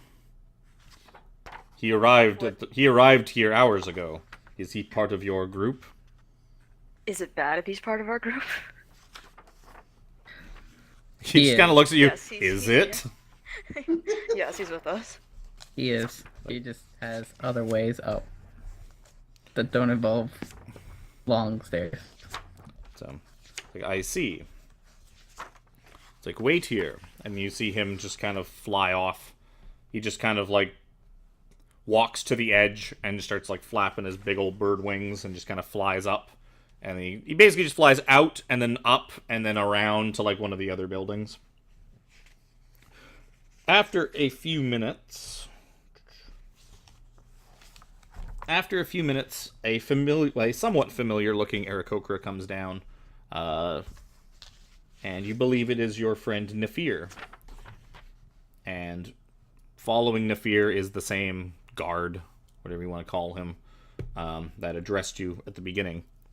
And once both of them land in front of you, at this point you guys have probably all caught your breath. I don't know if you've woken Dusty up yet. We have. Okay, so you guys are awake and alert and alive again. Like, you're not just panting and wheezing and just, like, spitting things up. So, the guard and Nafir return, and he says, it's like, these humans claim that you know them, that you invited them here. And Nafir just kind of looks, it's like, yes. It's like, I'm glad you came. And, he explains, I guess they are the ones that rescued me from Firefinger, from the Terrafolk. And the guard just kind of, he sort of like looks, and he kind of looks at you guys and says, he says, I'm actually a dwarf. He just, this bearded face like pops out of like middle of his chest, and he kind of winks at you, and it just protrudes back in. The last month. It's, Took him a month to get here. it's a dwarf in a bird suit. So, he's like, okay. He's like, thank you for rescuing one of the members of our monastery. It is greatly appreciated. It's like, You're welcome. you are all welcome, as long as you conduct yourselves properly. You are welcome to stay here. Define properly. As with respect Properly. and you do not. Says, like, we do not abide lying or stealing or, acts of evil or dishonor. We are, we have a very simple ritualistic life here, and as long as you honor that, we are, and treat us with the same respect that we show you, then everything will be fine. Well, seeing as the lodge is in here, that shouldn't be a problem. Yeah, Yeah. right, I was just All of gonna a sudden, say. that seems way easier yeah, for we you got- We guys. got rid of that a while ago. Joke's on you guys. The lodge would have just walked straight up this fucking thing. He just would have just went sideways, and just walked It all would the way take up. 2 hours So- for us to get up, and by It would the time take him we a- get up, we would have killed someone. Yeah, he would have had you guys kicked out of the place by the time you got like halfway up. Yep. So, Nafir, the guard kind of flies off. Nafir says, "Come, you must meet Ashara." Yes. Yeah, you The elder spoke about we her. spoke of. So he takes you. Gotta warn you, he might drown this place and turn into a naga. So you guys Ta-da. continue. You continue up the path. You pass by more and more buildings. Most of them seem like little dwellings and residences. Like they're basically like little huts, all kind of built. Glancing in through like the windows and doors as you pass by, they don't look particularly large. Some of the smaller ones are only probably about 20 feet by 20 foot, 20 foot by 20 foot rooms, like little cottages almost that Like are nests. almost they're almost entirely built into the mountainside. There's only probably a few feet sticking out of the cliffside. The rest has been built like in, and there's as you guys continue up the path past all these buildings, if you see probably a dozen or so Aarakocra kind of like poke their heads out of like doors and windows and that to kind of like get a look at you guys. You don't believe, after taking that path up here, you don't believe that non-flying visitors come here all that often. It's not. It's a bit of a walk up here. Put it that way. In my case, it was a lot of a fall. So, you guys continue up. You pass by sort of a taller. It's like almost like a round tower looking thing. It's basically, imagine a round tower that's only probably about 2 or 3 stories high, but half of it's just buried in the side of the mountain.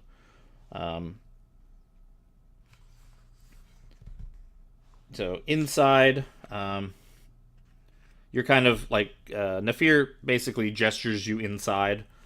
Inside the little tower, you find a washroom. You find like wash basins.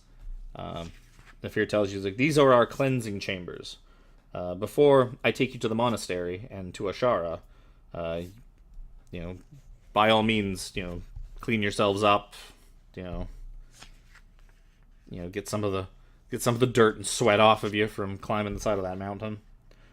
Inside, you also see a small shrine that you now recognize as a shrine to Uptau.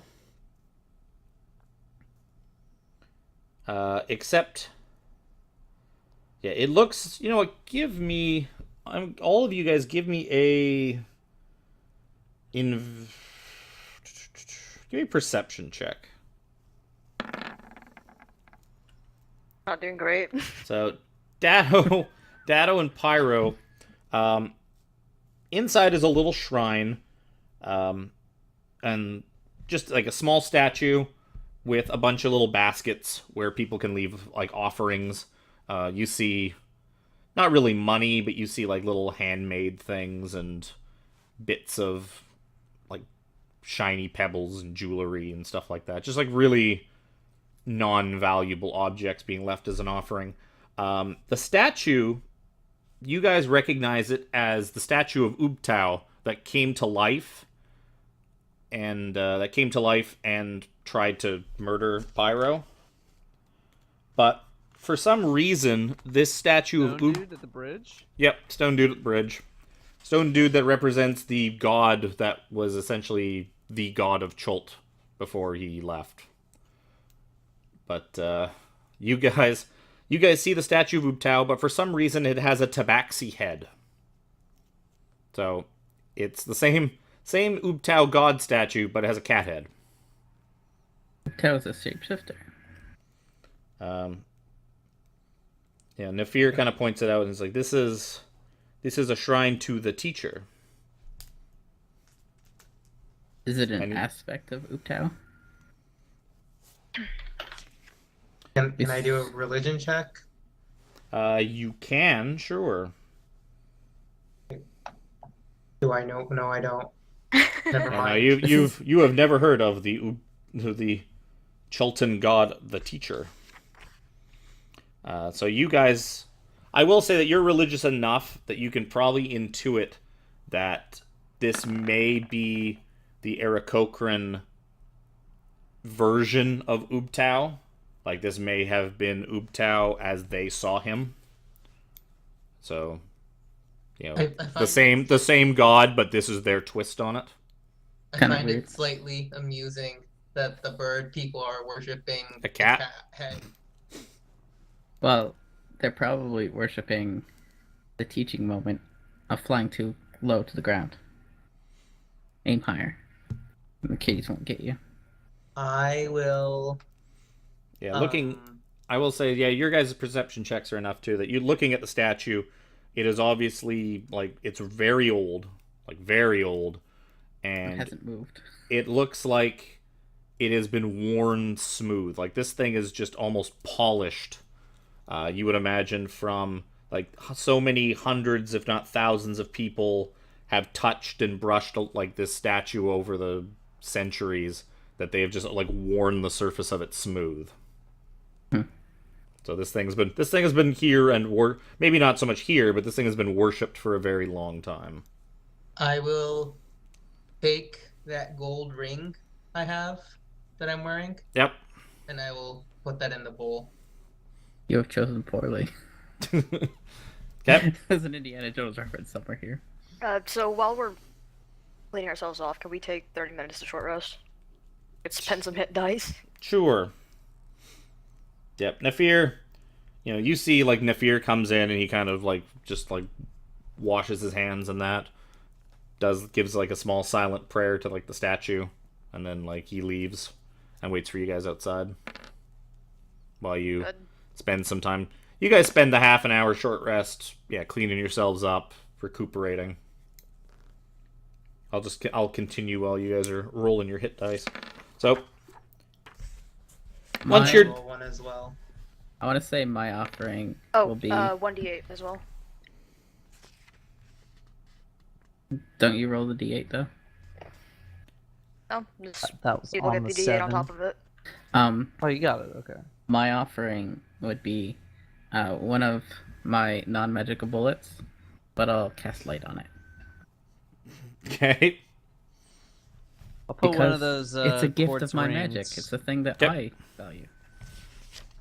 So I value this ring. yep. So you leave a ring, Dad leaves a ring, Jazz leaves a ball. Way to go! A Really, Listen, putting yourself out there. To be fair, there doesn't like the stuff in the it's mostly it's like flowers and stuff like that. It's not there's not like 100,000 gold worth of gemstones like sitting at this thing's feet. It's what? more I need- it's more symbolic probably than Yeah. collection. I mean, what are the Leave with the one of Aarakocra those, need with money? Those blue quartz rings we just picked up. That's what I just left.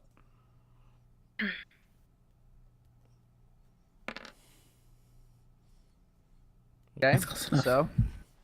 So Nefir, beckons you onward, and he takes you inside the monastery. So inside, you guys step inside, and as you enter the main chamber, you see a couple of Aarakocra kind of milling about that have big, huge necklaces that look like prayer beads. They have also got the labyrinth symbol that you saw on the outside of the monastery painted on like their beaks, and as well as painted on their hands and feet. You also see a large like a big, huge version of that symbol on the floor. It's probably about 20-30 feet in diameter, and it takes up sort of the whole main section of the floor of this first room. So as you guys enter in, you are sort of led in. There's a couple of sets of stairs that flank this big symbol in the floor. You are led upstairs to essentially a prayer hall, just like a big room. There's a similar shrine to the one that was in the cleansing building, and there's a very old-looking Aarakocra. That's a terrible thing to say over and over again. Aarakocra, sort of kneeling and praying in front of it, and Nefir just kind of like clears his throat. He's kind of, as you guys enter in, she doesn't get up at first, and so he just kind of looks around nervously, and is like, and he just kind of clears his throat until she slowly gets up, and she says, Nefir, are these the ones that saved you from the Terrafolk? And he introduces, he's just kind of Like, yes, these are the humans, mostly humans. Yeah, you're all mostly humans. These are the humans that saved me. And then he just kind of like bows, like gives a big reverent bow, and then 3.5 humans. she kind of like nods to him, and he kind of takes his leave. It's like, so I have you to thank for saving poor Nafir from those monsters. It's like our people owe you a debt of gratitude. Please stay as long as you like. We will, as long as you're willing to work for your supper, you are more than welcome to live amongst us here as long as necessary. Well, we shouldn't stay too long. We do have a somewhat pressing matter. A job to do.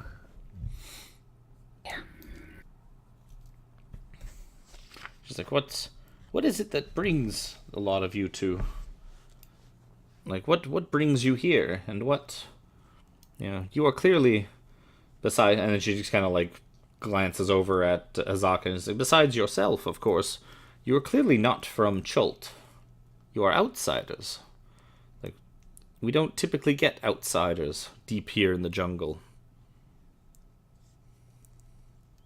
We're looking for a lost city that I'm not sure if you've heard of the lost city of Omu. She says, of course I know of Omu. You know where it is? She's like, I do not know exactly where it is, but I have ideas of what direction it is from here. But what the forgotten city of Omu is a dangerous, cursed place. It's like, what business could you possibly have there?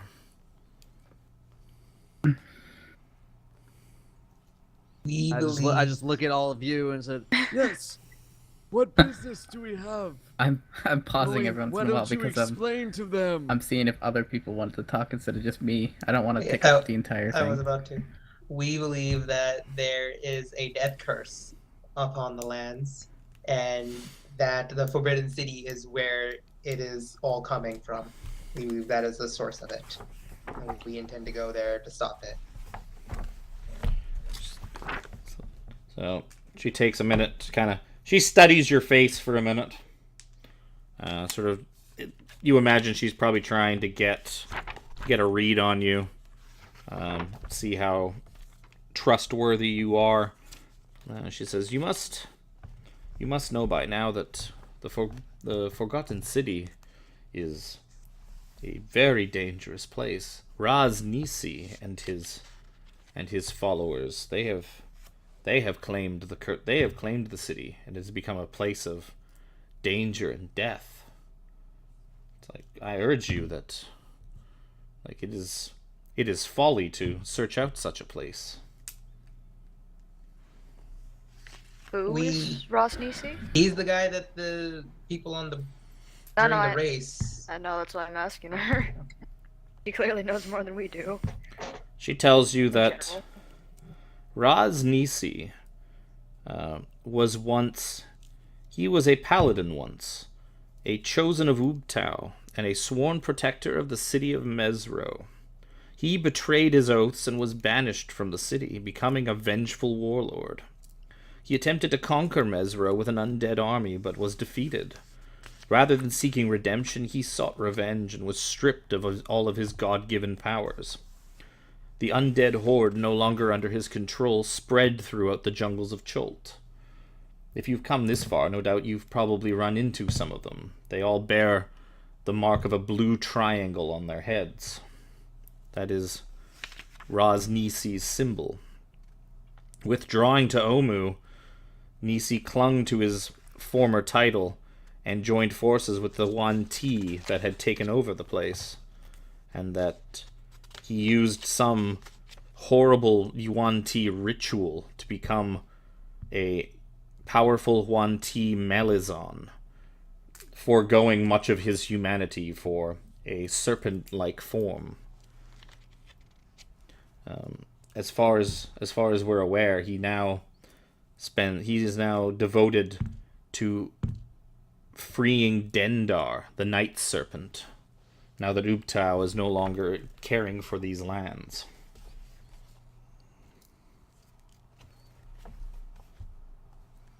Well, we need to go there to stop the curse so that I'm gonna tell her about the death curse because they probably haven't seen the effects of it, right? Probably not. They probably don't have anyone to bring people back from the dead. But I'll tell her that people that have died and been brought back to life by magic have been deteriorating since this lich named Asarak created something called the Soulmonger. And we believe that's at Upta. That's at Omu.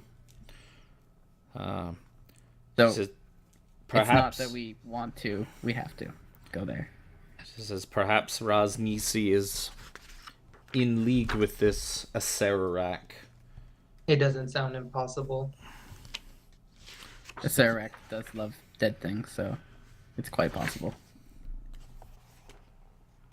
She kind of looks at you and she says, Did Nafir tell you about the Dance of the Seven Winds? He You did. mentioned it. There is an Aarakocran ritual that only the most powerful of our elders are able to perform, and it allows us to impart our ability to fly onto others for a short period of time. I wish to see you succeed in this quest, and I would be willing to perform the Dance of Seven Winds. But there is one thing I will need. The ritual requires... The fuck did it go? The ritual Diamonds and requires... dinosaur bones. Oh, I was... Why did I think it was a black lily? A black orchid. The ritual requires a black orchid for it to be successful. And unfortunately, there is only one place where a black orchid can be acquired. Of course there is. Is it right outside your door? That would be. They would just God, I say, "We wish. got black orchid." They If wouldn't you say, just go down to the flower shop, like down on 64th Street, and you just go pick one up. "There's only one place, and I must task you with finding it. It's down the corner. So she tells you There's a flower shop owned by someone named about. Aerith. She tells you about 50 miles southwest as the crow flies Jokes. is a ruined gardens. They are the Great Gardens of Nangalore. There, you will be able to find your Black Lotus. That She means tell- orchid. Orchid? Or, Yeah. Why do I keep thinking Because you're thinking everything magic. but You're thinking orchid? Magic the Gathering. Sure, that's probably why I Nerd thought of that. Shit just got super fucking nerd. Listen, I already It's mentioned okay, all we're the keeping it in the magic same company, so it's fine. Black The same- Lotus was a $10,000 minimum. Yeah, Yeah. so we're keeping it all in the same base, like, ownership company, so it's fine. As long as we don't start, like, rattling off, like, Pathfinder things, it's fine. stuff. Pathfinder would be the she tells you Black that the- Dandelion. The Great Hanging Gardens of Nangalore were built to honor Zalkore, a vain Omuan queen. They were, she says they were a retreat from Omu, from its politics and its, why can't I think of the word? It's its politics only. It's the Camp David of fucking of Omu. But she says the Hanging Gardens, they have fallen into ruins and become a place of great danger. But there you should be able to find the Black Lotus. Orchid. Whatever. It's stuck in my head now. It's a fucking lotus now. How about the black flower? Just Close enough. every black flower you come across, just bring one of each. You're bound to get it right Each eventually. one of them. Okay. Okay. It's like what? Just every black flower you find, just keep bringing them. Now, the only question that I have to ask is there an easier way down than those Free stairs? fall. Free fall. We jump. Yeah. But is there an easier way up as well? No. Oh, fuck. That's okay. Okay. Yeah, she Is there tells launching point on the west? she tells you that the Aarakocran, like, they fly, so they just kind of come and go from the monastery, like as they will. She tells you that it may be possible for some of them to, like, a big group of them to kind of like carry you guys up, but it's going to be kind of, they may need to sort of make like a net, or like find like some kind of a net or something like that they can put you guys in, and like a dozen of them fly like the group of you up. They're not big, beefy terrafolk.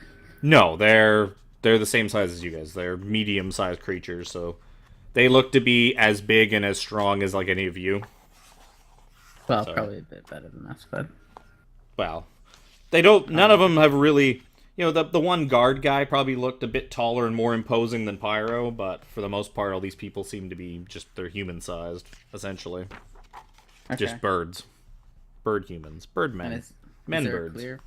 is there a clear path on the west side of this, So, or well, is first, this built into a mountain? I can't remember. it's built into like a cliff face, essentially. Okay, so Uh, the same way down. First thing I will do is I will put Nangalore on your map. Copy. It's like, you guys pull out your map, and she marks Uh-huh. it. I hope we don't come across a Mangalore named Boba Fett. Let's just throw a mini random reference nerd jokes. All right, where did you mark it? It's It's the to the west. it's the star to the southwest. Oh, just that. Okay. Yeah, it's Oh, not. that's more days travel than I expected. Okay. Well, I mean, it's not. Everything's not going to just be grouped together. Like, Yeah, no. Needle's Bones was quite close to Curse of All, actually. All things considered. So as you guys are she's marking this out and kind of explaining how to get there. She's giving you sort of a pretty, like, it's kind of a bird's eye version of like how to get there, because they don't really go into the woods. Do they And- have any compasses? No, they just fly around. They probably just follow the sun, like real birds. So as this is going on, you hear kind of a shrill female voice seems to be arguing with somebody down the hall, or like sort of on like the other side of a door, or in like in a room nearby.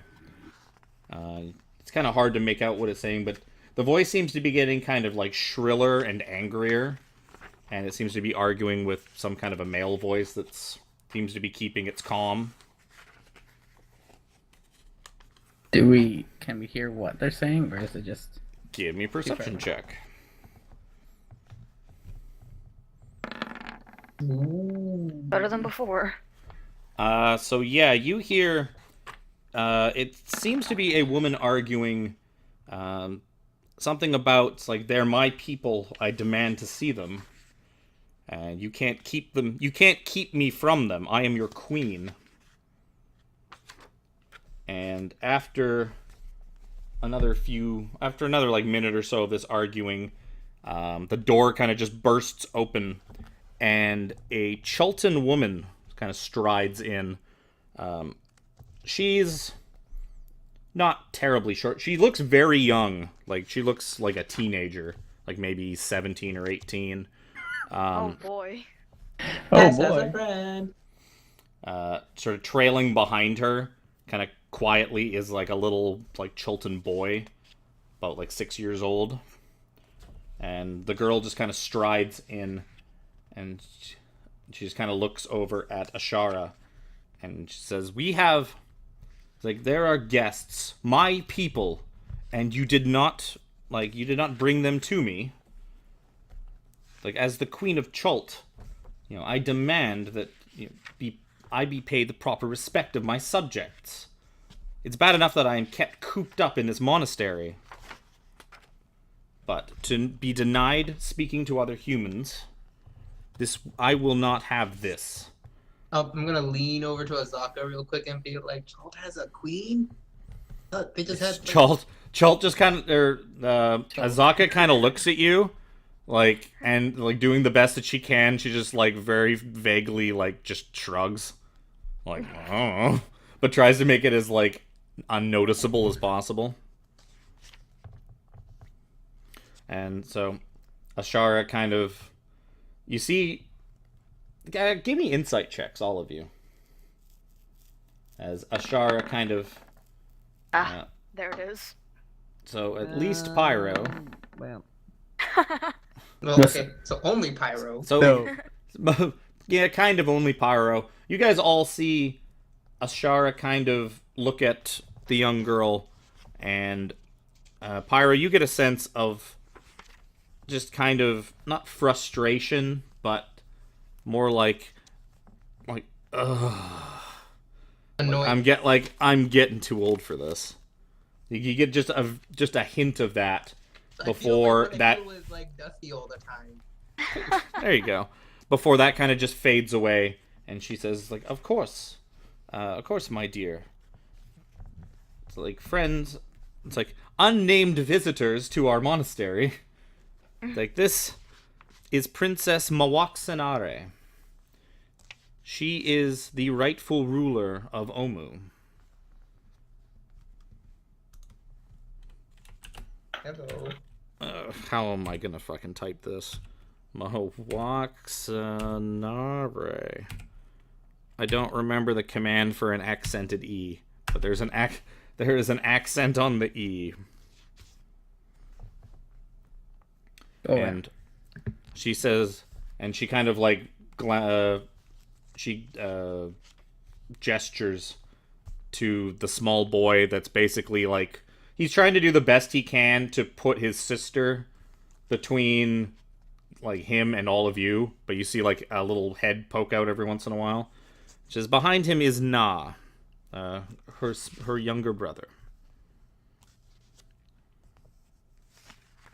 well, Nah, as After- in N-A. Yeah, just NA.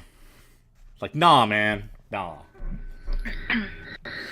after hearing that she's the queen, I'd do the bow thing because that's what you're supposed to do with queens, and I don't know any better. So I'll be like, "Your Majesty." Our So- apologies. If we had known that you were Royalty here, we would have come right over to greet you properly. So she, so she's introduced by Ashara. The princess here is the oldest living descendant of the royal families of Omu, and she would be the natural inheritor of their fallen kingdom. If you are successful in your quest and manage to rid Omu of the cursed creatures that infest it, perhaps one day she will sit as its queen. She was brought here as a young child, same with her brother, and they have lived here ever since, and we have educated them and kept them safe, so that one day they can rise to claim the throne of their people once again.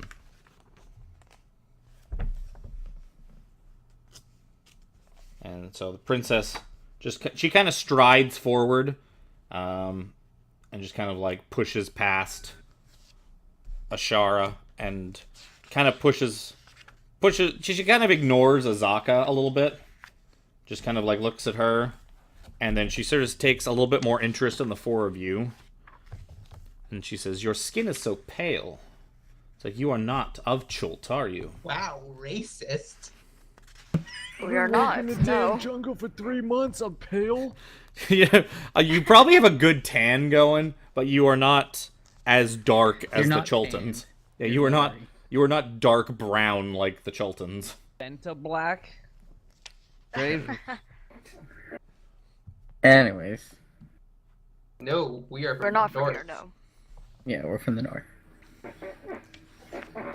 So like, you must all be from one of those vassal kingdoms to the north. Sure. So It's a vassal kingdom.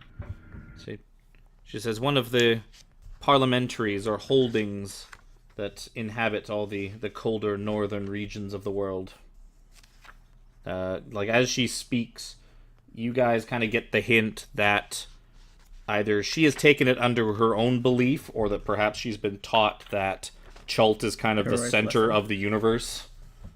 That like her being queen of Omu, and like that all of the other kingdoms of the world are essentially just Lesser. like fiefdoms, really, and they're all just kind of they're just like smaller fiefdoms that would ready to answer her beck and call if needed. But that like I'll her chuckle on the inside. On the inside. Yes, I don't want to offend her. God knows the wrath of a 17-year-old girl. I'm 18. Thank you very much. Not you, I'm talking about her.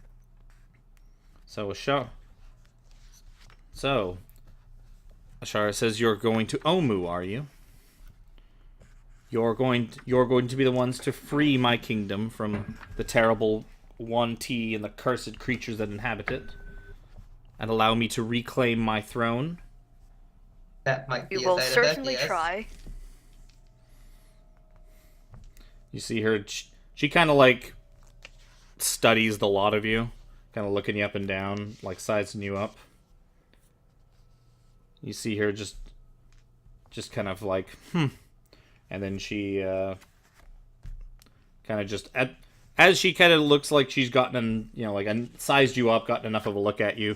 She just kind of turns on her heels and just strides out of the room. And like as she does, she just kind of grabs the little kid who's been just kind of like hanging around the sides and trying to like not really pay attention to you at all. Like he's just looking, but like trying to not be noticed. She just kind of like grabs him by the arm. And just like, Wanna come wave now. at him as she gets dragged out. Yeah, I'll wave at him too. So yeah, he looks at you guys waving at him as he gets dragged out of the room by his sister, and they just kind of she storms off, he gets dragged, and the door slams behind them. And I feel like they're too young to know where Omu is. after a She was few impressed. after like a minute or so of like listening to stomping footsteps kind of trail off, Ashara kind of like breathes like a sigh of relief almost, which is the princess is headstrong. She is A teenager. she has a powerful desire to rule her people and to be the queen that to be a queen of legend like Omu once had. We have been raising them here for years, ever since Na was a tiny baby. Their parents are gone. Their parents are dead. They are the last living members of their family. It is our plan to keep them here and keep them safe until Omu is freed. Even if that means, not them, but their descendants have to be the ones to rule over Omu. We will keep the royal family safe until they can reclaim their throne. But Princess Moaxanare can be a handful sometimes. I know, kids, am I right? So she tells you, it's like you must be tired after your long journey here. We will find, I will find suitable places for you to rest. That we have a couple villas or not villas, but we have a couple buildings here on the upper portion that are empty, that we keep for guests, even though guests rarely come to visit Cursabal. They are yours. And yes, Nangalore. Nangalore is to the southwest, about 50 miles. She gives you, kind of just gives you like a good idea of where it is, based off your map, and like describes the area and like what you'll pass by as you go, so that you can't get lost. I'll find a way. Once you bring back the black flower, you I'll fix it in post. Once you bring back the black orchid, I will perform the ritual, and perhaps you can find Omu and fulfill your quest. It's like, unfortunately I do not know exactly where it is. It is far to the southwest of here. But there is one. I do know of one person who would know where it is. West of here, a little ways south and far to the west, is a large marshland, floating over which is a large stone heart. And as she describes this, Dusty, kind of like, this pops into your head, is like, I've seen that. This big stone heart just floating in the air. So that this stone heart is known as the Heart of Ubtao, and there currently resides an elven witch. This woman has sort of taken to living there in the Heart of Ubtao, and I believe she could point you to the location of Omu. She says the only other creature that I know of that may know the location is the wise Naga. On the other side of. On the other side of Chult. Yeah. But she says if time is of the essence with your quest, I fear that going to visit the Naga will put you too far away from where you want to go. That's roughly a month. Yeah, that's a little long. She says, well, once I perform the ritual, you will be able to fly for 3 days. You should hopefully be able to cover a lot more ground that way. Yeah. And just looking at your map and sort of imagining, knowing the speed of an Aarakocra and stuff like that, you figure that, yeah, you could probably 3 days of flying with kind of minimal sleep, you could probably cover a lot of ground. Sleep while flying? No. You probably would. You probably would not. Fly. Do we get wings? Just Or is checking. it just like She says no. It grants a kind of magic. You would not receive wings. You would just be able to fly magically. that's less interesting. Yeah. She just kind of shrugs at you and says, "What can you do?" You can fly. I'm like, it is what it is. Okay. Then I think we should sleep. Okay. And then make our way to the black flower. To the black flower. Yeah, to Nangalore, the gardens of Nangalore. Okay. So Nangalore. you guys That's have sort actually of a real place in It was India. Nangalore. I thought it was Nangalore. either one, maybe. Wait, I may have a pronunciation. Bangalore. I may have a pronunciation for it. No, I don't. No, there's a chief port city of the Indian state of Karnataka is Mangalore. No, I have Princess Mawaksanare. That's how Yeah, I know. I think It's, you just that's have- how I know it's Mawaksanare, because I have a pronunciation for that. So, anything you guys want to do? You have essentially the rest of the afternoon to kind of mill about the Aarakocran home and rest up and gather yourselves. They do ask. Essentially, they ask you that any days that you spend staying with them, that you put in a couple of hours of chores, like cleaning things up and like refilling water and stuff like that. Um, That's fine. Ashara essentially explains to you that like everybody in Cursabal pulls their weight. Everybody basically chips in and does chores. Like Then pretty much that is basically the only thing that is asked of you. You're not asked to like pay anything or do anything else. You're just asked to chip in and do your share of the chores, which ends up being a couple hours or so of cleaning, sweeping, just kind of doing whatever needs to be done. They kind of give you guys some easy stuff since you're guests.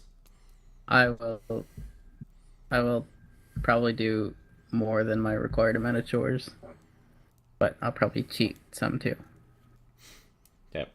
if it's cleaning. Anything I in can levitate some heavy stuff. Cap? Pyro could I'll help- levitate some heavy I'll stuff with help his out as long as there's arms. something to do. So Yeah, we'll help out. Yep. So as you guys are probably spending the day, like, or spending your chores time, like helping bring some big pieces in, like to repair and maintain the timber of the walkways and stuff like that.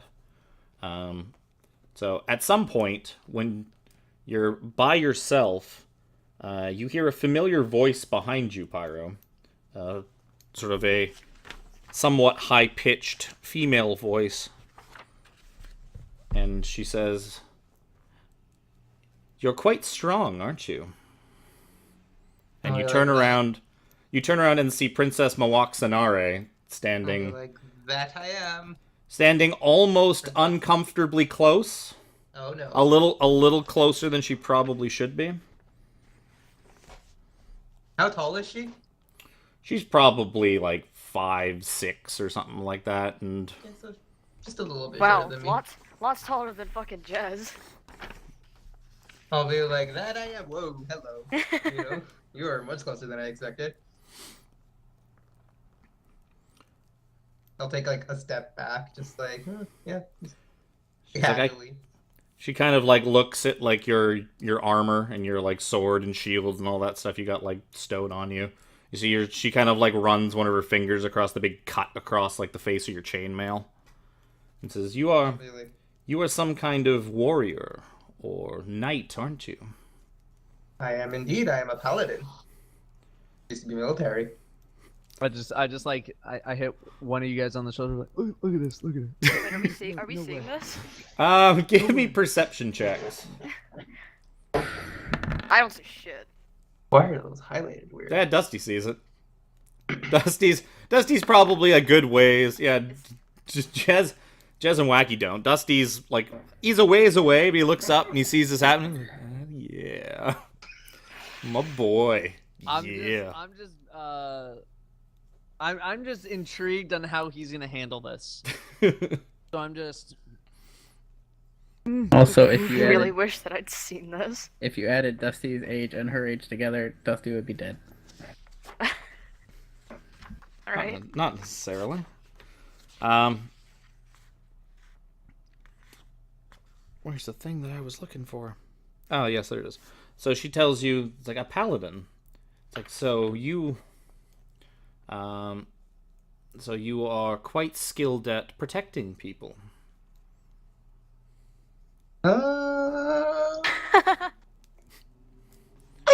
Yeah, I guess so. Sure.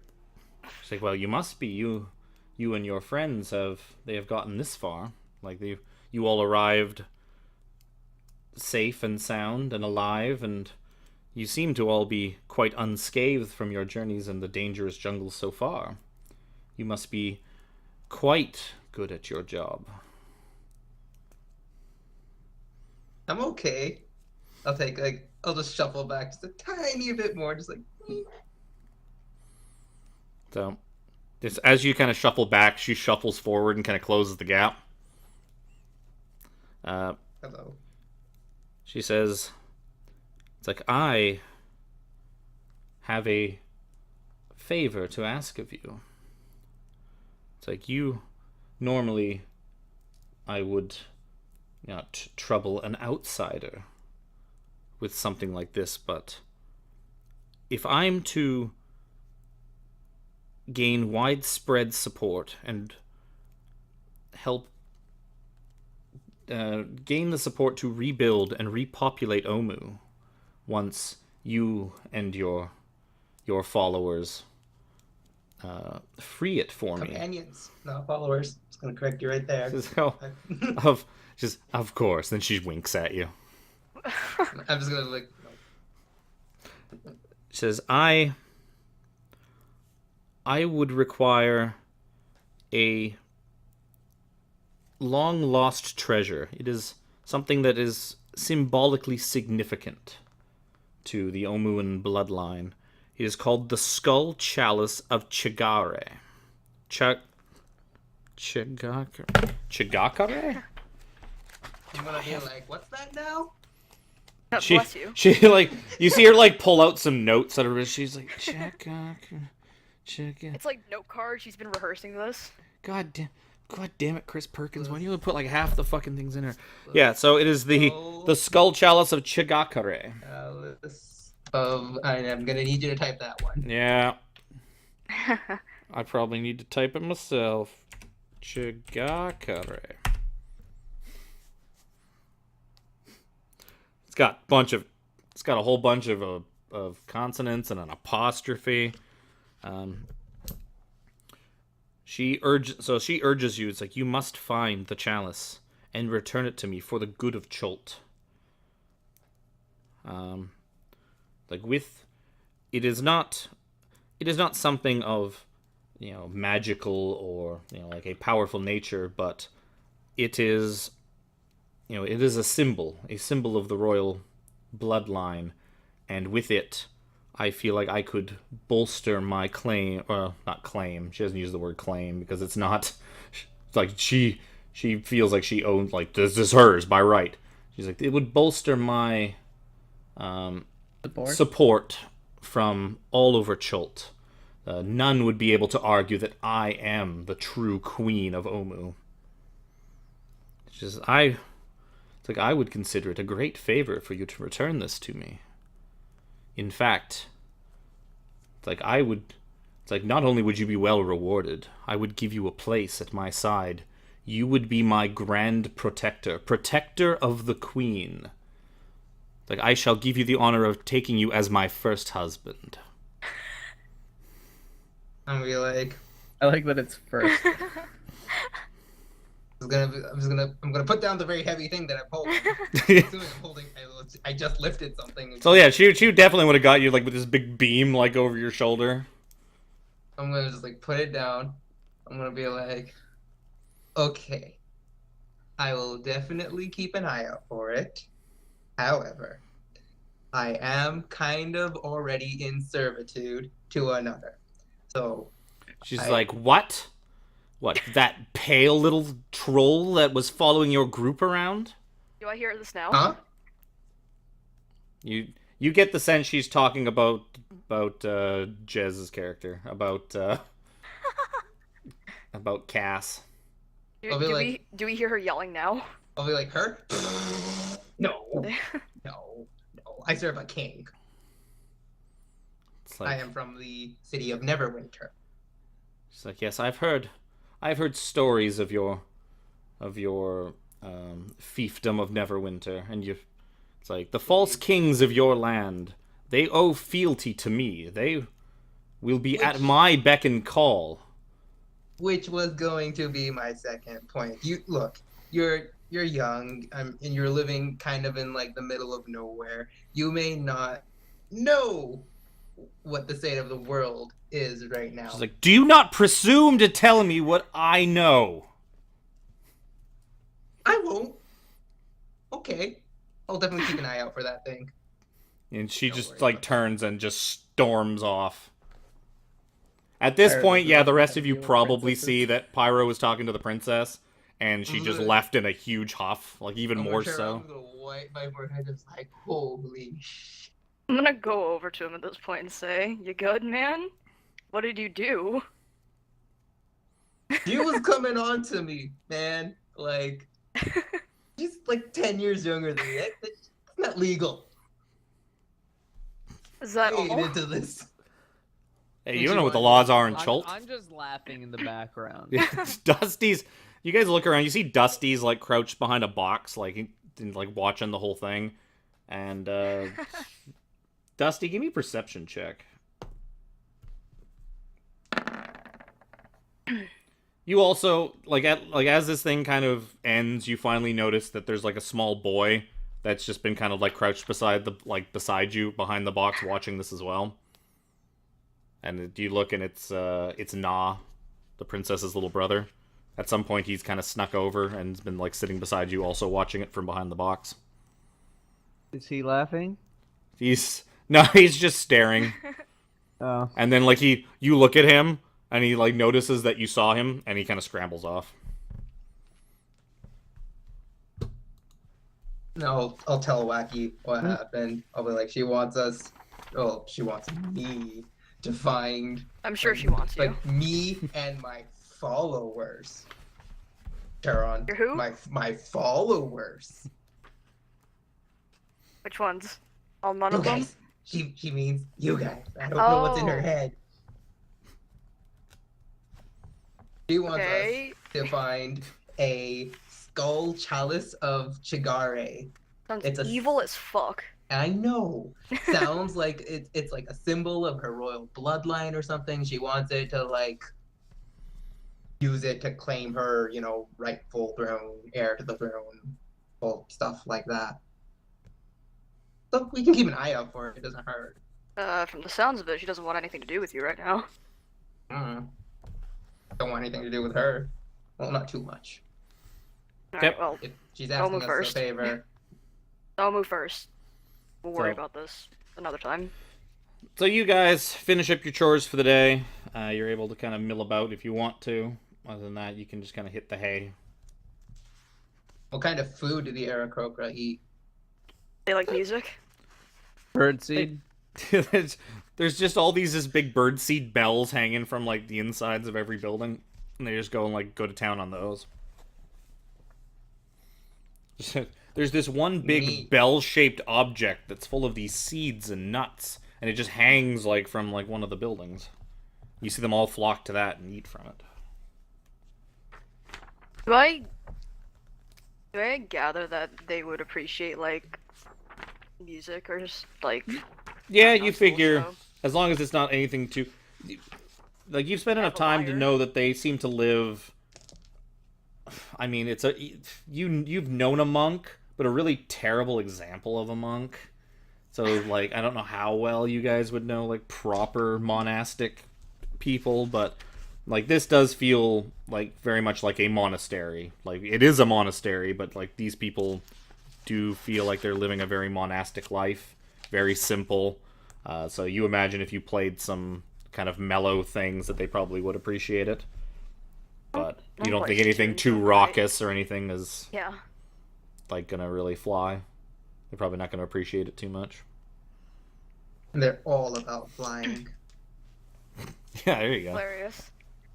So They're Yeah, all I have about I have flying my like we lyre. are I can about play them if you walking. choose throughout the night. So you got a couple of places to stay.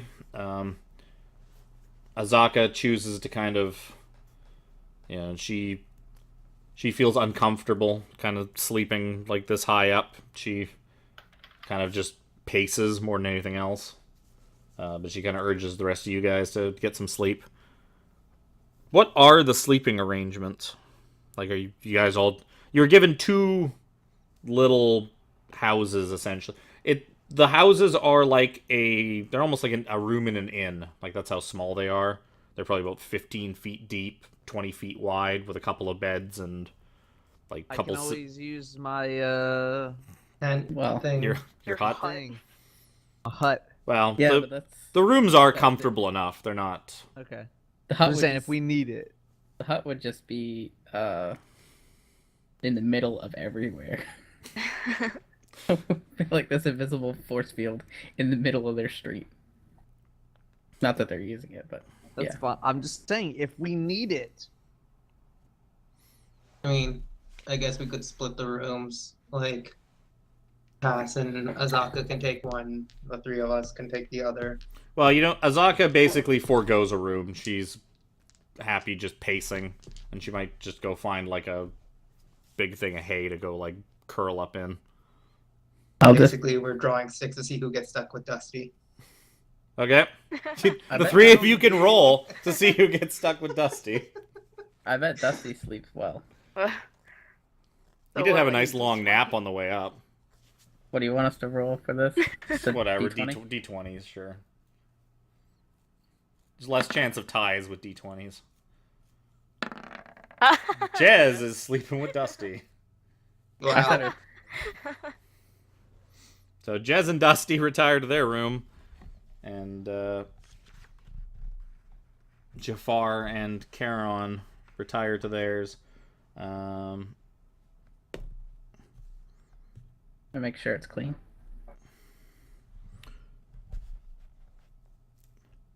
So Charon, Wacky, what is your passive perception? 13. Okay. So, about in the middle of the night, Pyro, you are woken up as you feel what feels like somebody has crawled into bed with you.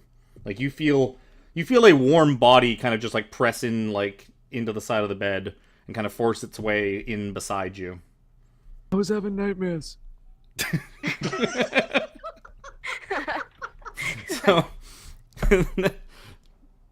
you look over and you see that Dusty has kind of climbed into the bed beside you. Don't let me fuck it up. And I then, would much rather that than what I suspected happening. okay. Yeah, you better you wake like up, your eyes bro. go wide for a second. Then when you see that it was Dusty, you're just like, okay, this is fine. So about an hour later, you feel somebody else kind of just shove in on the other side of you. Is Dusty still on my other side? Yeah, Dusty's crammed in on like your left and is just asleep, like he's dead to the world. Like when I have my own room. So you you feel didn't sleep another with Dusty? person climb in, and you at this point you're probably just assuming it's Cass or somebody else. Maybe everybody's cold and they're just gonna use you for warmth. And I'm gonna open my eyes. I'm gonna look at it. I'm just like, okay, who now? I already have Dusty. This bed can't be that big. so you see sort of the silhouetted shape of Princess Mawaxanare Christ. as she's kind of climbed into bed beside you. Does she notice that I'm awake? Yes. Damn it. I was gonna be like, if she doesn't know I'm awake and like she's just gonna curl up or whatever, if I'm sneaky enough, I can get out and her and Dusty can do whatever. I'll go take the other bed and like Whoa. Cass's room. So That's apparently not happening. So like you've like as you kind of like look and notice that she's there, you hear her whisper into your ear. It's like, you will be my champion. I'll be like, Princess, why are you in here?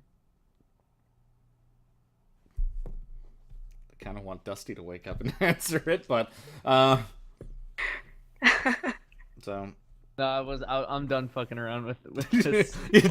Dusty's asleep.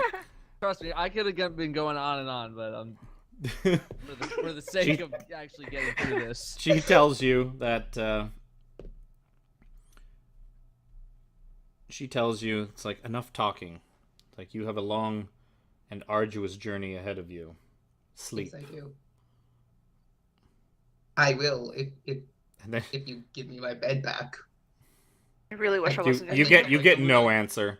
And I'll be after like, you may notice that I already have like there's someone behind me. This bed cannot be big enough for the three of us.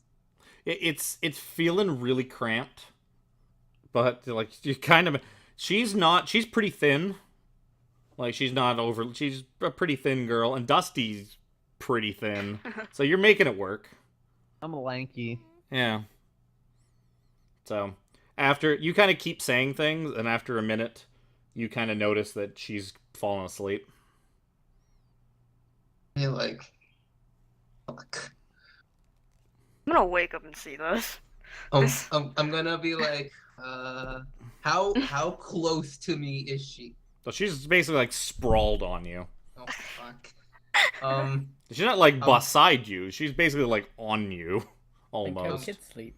Okay.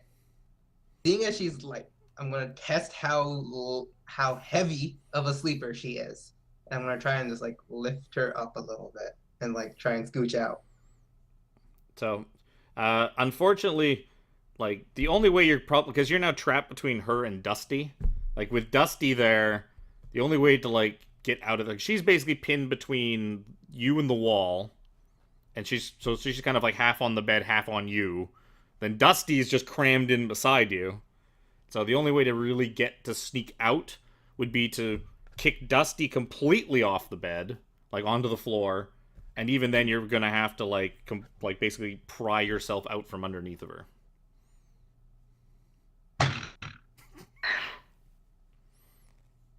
I will do so. Okay, so Dusty, As gently as I can. Mind you are woken by the feeling of falling, which is very quickly followed by the feeling of a cold stone ground just kind of coming up to meet you, and you find yourself on the floor looking up at Pyro's bed. Can my head appear over the side and be like, shh?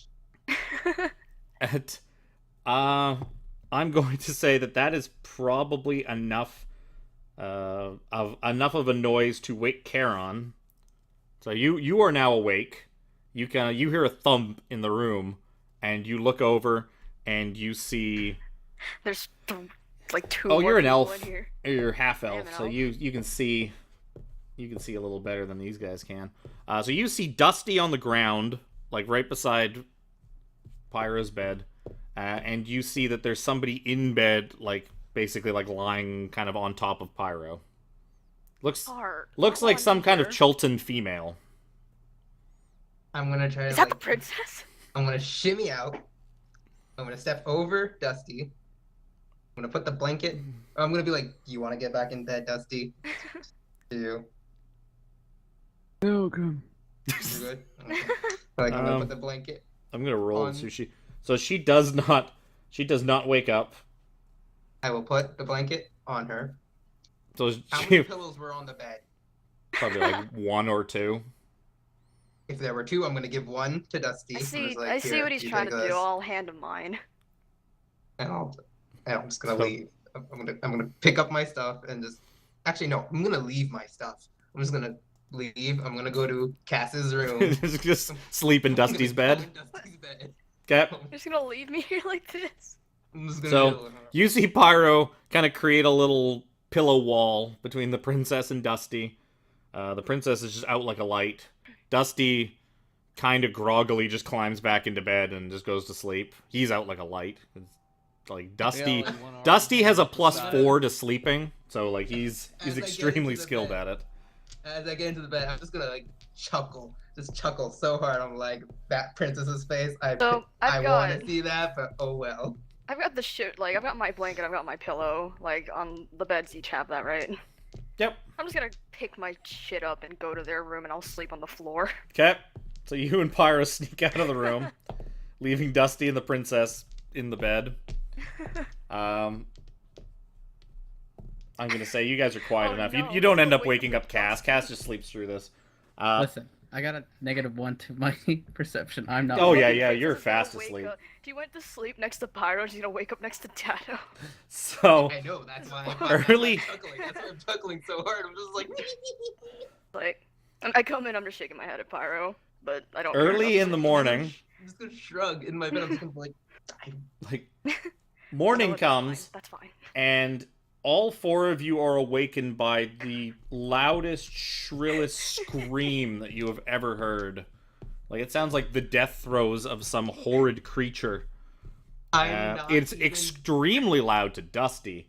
Like I'm Dusty not kind even of. gonna move. I'm just gonna be in my bed. I'm gonna wake up. I'm gonna chuckle again. I'm gonna go right back to sleep.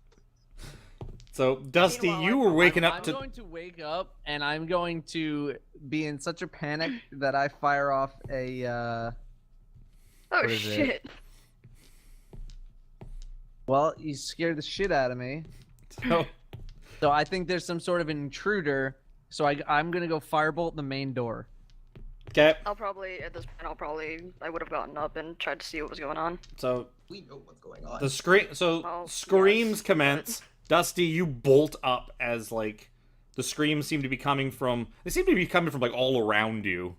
Yeah. More, kind of somewhat to your side what too, are but the it's acoustics like in this building? it's like it's all stone, so it probably echoes Oh, yeah, pretty good. It's just everywhere. Yeah. So you just freak out and just throw a firebolt at the door. This just blast of fire splashes on the door. The door starts to kind of crackle and burn, and you look and you see a teenage. Okay, I kicked the shit out of this door. Yes, you blast a hole through the front of this wooden door. We're gonna have to fix Good that. Lord. So there's just like singed and embers as the firebolt just like blasted like a small plate-sized hole, just like right through like the middle of the door. And you look, and the source of the screaming seems to be coming from a Chultan teenage girl that seems to be in bed beside you. Which is strange because you remembered it being Pyro, like when you crawled in here and went to bed. What kind of magic did you learn when I was not here? What are you doing? So, you start questioning her, and the screaming, it kind of changes pitch. Like, she kind of stops to take a breath and, like, assess what's going on, and then starts to scream again. It goes from terrified to angry. I'm probably like in the door at this point, and I Well, see that nothing bad has happened. What So is you- he doing? You guys get to, well, is anybody else getting up? Well, no, Pyro said he's the going back to screaming- sleep. The screaming's still going. Power's going back to sleep. I'm trying. She's trying. I'm laughing Would- too hard, but I'm trying. Cass, you were definitely up as well.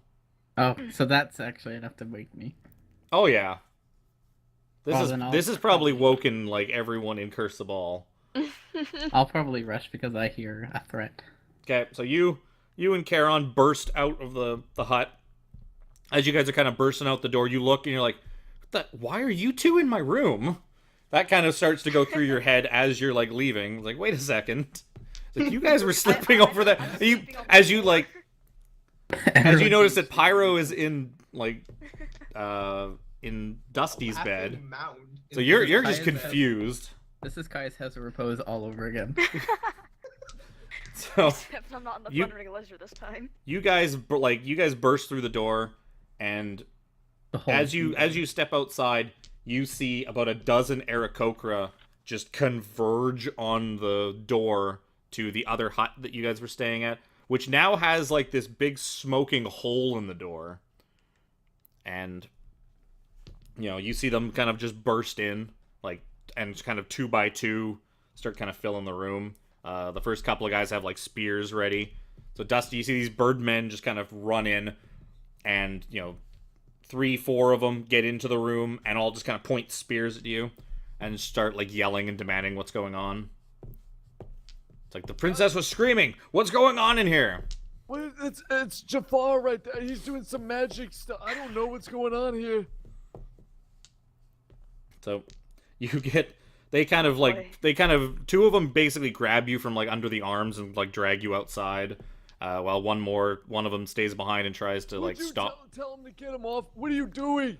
It's like one of them tries to stop calm the princess down to like get her to actually like say what's going on. So, from what I can gather, Dusty is probably thinking that the princess is Jafar, and the princess is probably thinking that Dusty is Jafar now. I don't know if that's what she's thinking. No, she's I think seen she's probably just freaked Dusty. out by an old dude being in the bed. Yeah, because she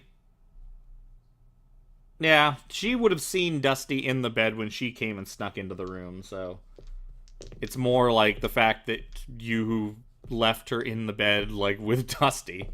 Just, it's Well, the Dusty was outrage. on the floor. It's not the, oh my god, I don't know what's going on. It's more of just the pure rage at what you've, like, this dishonorable thing you've done to her. This Well, is gonna Jafar's in backfire on me, trouble. but I'm not doing this. No. No, Zephic. Tell No. Cass that I woke So up in the you- middle of the night. Jafar left the room, and then I left the room as well because Dusty was there now. Dusty and the princess were both there now. So, Dusty, you get dragged out. 2 of your friends kind of come along. They're all like, what's going on? The Aarakocra are like sort of yelling at you, Dusty. Like, it's like, what did you do? What's going on here? That was the first good night of sleep I've had in 5 months. I woke up and she's screaming at my face. I don't know why. So after you're scrambling trying to come up with something. He's doing. Why is she? So It. yeah, so they're yelling at you. The other ones that are gathered around, they're starting to kind of like surround your friends because they're with you. And then after a minute or so, like the door with a big flaming hole in it opens up, and the other guard with the princess come walking out, and she just kind of looks at you, Dusty, with this like a look of disdain, not like it's just this indignified look, and she just kind of stomps off, and the guard kind of like lets her go, and he just kind of like looks at her. And I looks at you guys, and he's kind of like scratching his head, and he's like, "It's fine. Just let him go." And like the other guards, like that whole, like the two guards that have you by like the armpits, like underneath the crook of the arm, they let you down, and they just kind of like look confused, and like the one main guard, he's like, "Yeah, it's fine. It's just go." And slowly the crowd disperses. And after a minute or so, like pretty much all of the Aarakocra have gone, and it's just the three of you standing there in front of like a charred door in your whatever you guys wear when you go to sleep, in your sleeping clothes.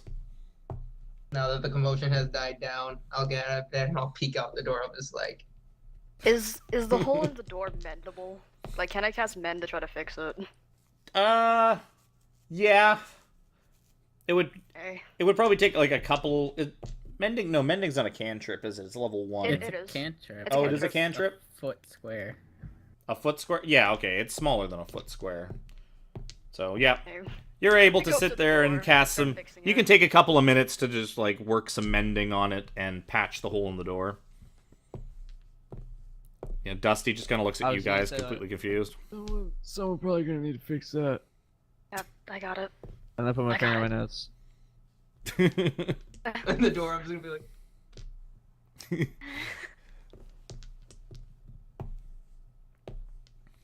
So I just don't say anything. I don't think I have anything to say.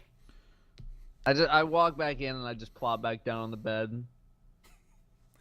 you're Well, kind of don't left worry, alone don't for the rest of the morning.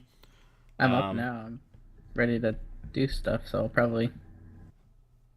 probably do chores until they get ready. So yeah, you just kind of like sweep up some like bits of like charred wood that are like sprinkled around the room. I don't sweep. Or you have your unseen servant do it.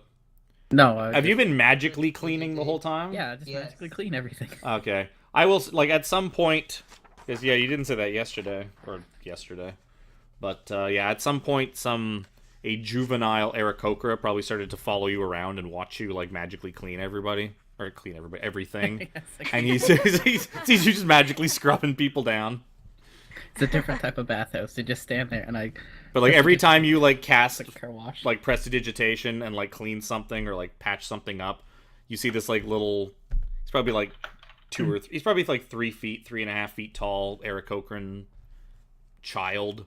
Just like you do it, and then you just hear whoa. I'll probably also, if I notice him following me, but I probably won't. I'll leave like a little tiny, I don't know, little Aarakocra, like solid doll thing. It only lasts for 6 seconds. So he picks up, like, and then it just disappears. Like, oh. He's gonna probably start to cry, thinking that he like destroyed it or he did something to make it go away. But yeah, no, he probably would have followed you around most of the time. Just you would have noticed it like right away because he's not really hiding it. He's not sneaking like the like Na was. He's just every time he cleans something, he's like, oh, wow. You know, these cleaning is probably the most exciting thing he's ever seen in his life. So the fact that you were using magic to clean is probably the most incredible thing he could have ever imagined. Because his life is probably all cleaning. It's and here's the yeah, one he thing lives you in a don't have to do. monastery. He's too young to go flying around and exploring like the jungle, so all he knows is like reading and school and cleaning. Like cleaning is fun. That's fun time. Yeah. As Dado fades away and goes blurry. What? His camera. I'm back. Good old- But yeah, you guys are able to kind of clean up, patch some things up, prepare to set out, knowing where you are going.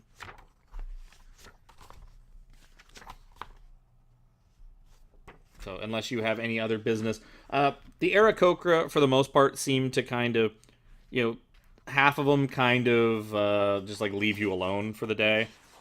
You kind of get the hint that like some of them are kind of whispering to each other. Like there's some like gossiping going around about you guys. You're not really, you're not 100% sure if it has to do with what happened this morning. It could be just you're not Aarakocra, and like a lot of them don't see visitors come in very often. But there is definitely a lot more buzz and just whispering behind your backs going on than there was yesterday. I'm gonna go and see if I can find the fear. Yep, you're able to find Nafir. I'm gonna ask him to like go somewhere a little bit private. I'm gonna just like, dude, what is the deal with this princess lady? What's her? He's like, yeah, when she get him, he's like, I can't believe you hooked up with the princess. Holy shit. Time to do my bed. It was annoying. It's like, you're gonna be the king of Omo. And he goes to give you a high five. Like, no. How old is Nafir? Is he like a 19-year-old? No, he's like adult. Probably in his it's tough to say because he's a bird. Yeah. But he's probably in like his 20s or something like that. Like, how do I get her to stop annoying me? He's like, stop? Wait, you're talking crazy, man. Talking I like crazy. you think she's annoying you. Because appearing in your bed is not annoying. He's like, oh, This so is like some American Beauty level shit. I don't Out of want character. that. I don't want that. So he just kind of like elbows you in the side. It's like, yeah, you don't want that. And he gives you a big wink. A big bird wink. 10 years younger And than then me. and then he whistles. Like as he winks, he makes like a whistly sound. Because he's a bird. I mean, the real question is she hot? Yeah. Pyro, roll for hotness. No. Roll for hot girls. We haven't done a Far. hot girls roll in a long time. That's a D20. I think it was a D100 because it's a scale of 100. No, I don't even remember what it was. Eh. That's It's Yeah, so that's the she's so hot. No, What? it's this one. I was showing the Terra folk by accident. That's her and her little brother. This is way harder to Okay. do it with the way I have my cam set up because I cover the whole cam screen with the How book. often does she wear the bird mask? I don't know. maybe that Jafar would be into. Maybe. We don't know. He's never seen it before. He's into bird. I Bird mean, what happens behind closed doors is Only Jafar? ruined by firebolts. Listen, I've got one Jafar, I request. did not approve of this. Can you put on Nor the does mask? Jafar. it's like you could borrow Azaka's like tiger mask and she could put on the bird mask and Magical things will happen. yeah. So yeah, you guys are like in the morning. Azaka eventually finds the other three of you probably, and it's like there's a big commotion this morning. What the hell happened? Maybe we could talk about it on our way out. Jafar was sleeping with the princess, and then Dusty was sleeping No, he with the wasn't. princess. Azaka's like eyes just go.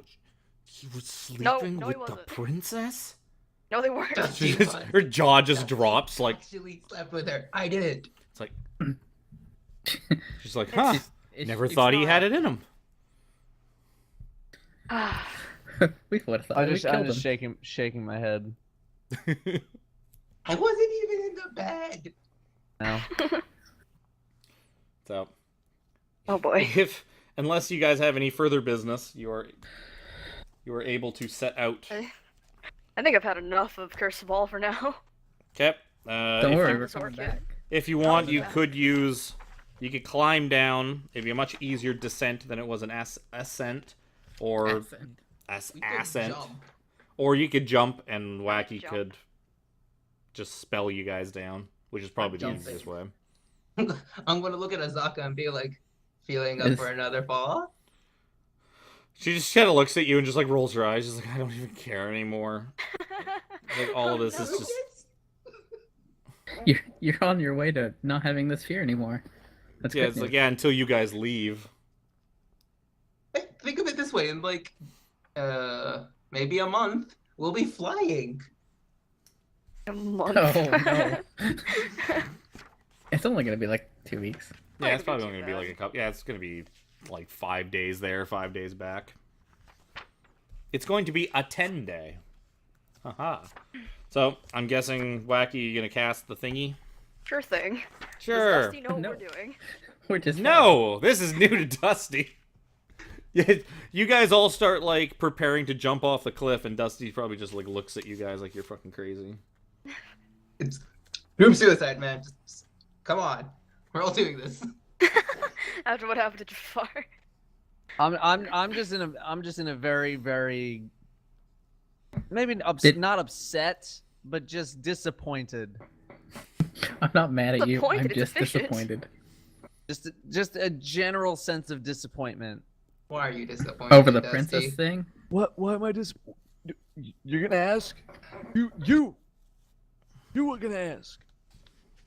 Smile and be like, you woke You up jump next to a off that pretty mountain girl. right now. Damn. I'll be I'll like, cast okay. levitate. Dusty's taking no shit. Dusty casts And levitate. I will and I will just fucking arms folded, just slowly. You'll just turn fucking- around and stare at us. I'm just looking at Jafar, just slowly. You just. Oh no, we're dropping. Yeah. We're dropping, then we get slowed. You'll Okay, see Dusty. Dusty's levitating himself down. The rest of This us are time- jumping. Yeah. Yeah, this Yeah. time we're gonna be the first ones down. Yeah. So You're like, Yeah. okay, see you in a second, Dusty. yeah, so Dusty, you get a pretty like smug sense of satisfaction from kind of telling off the others, and you begin to like kind of levitate down, remembering how easy of a time you had it yesterday versus them, and then all of a sudden you see the other four of them just jump off into like just the air and just zoom past you, and then you see Wacky cast some kind of spell, and their descent slows, but they still kind of rocket down to the ground, and there's like it doesn't take them long before they're like after a few seconds they are on the ground as you kind of slowly glide your way down there. That's fine. I'm not looking Not in a hurry.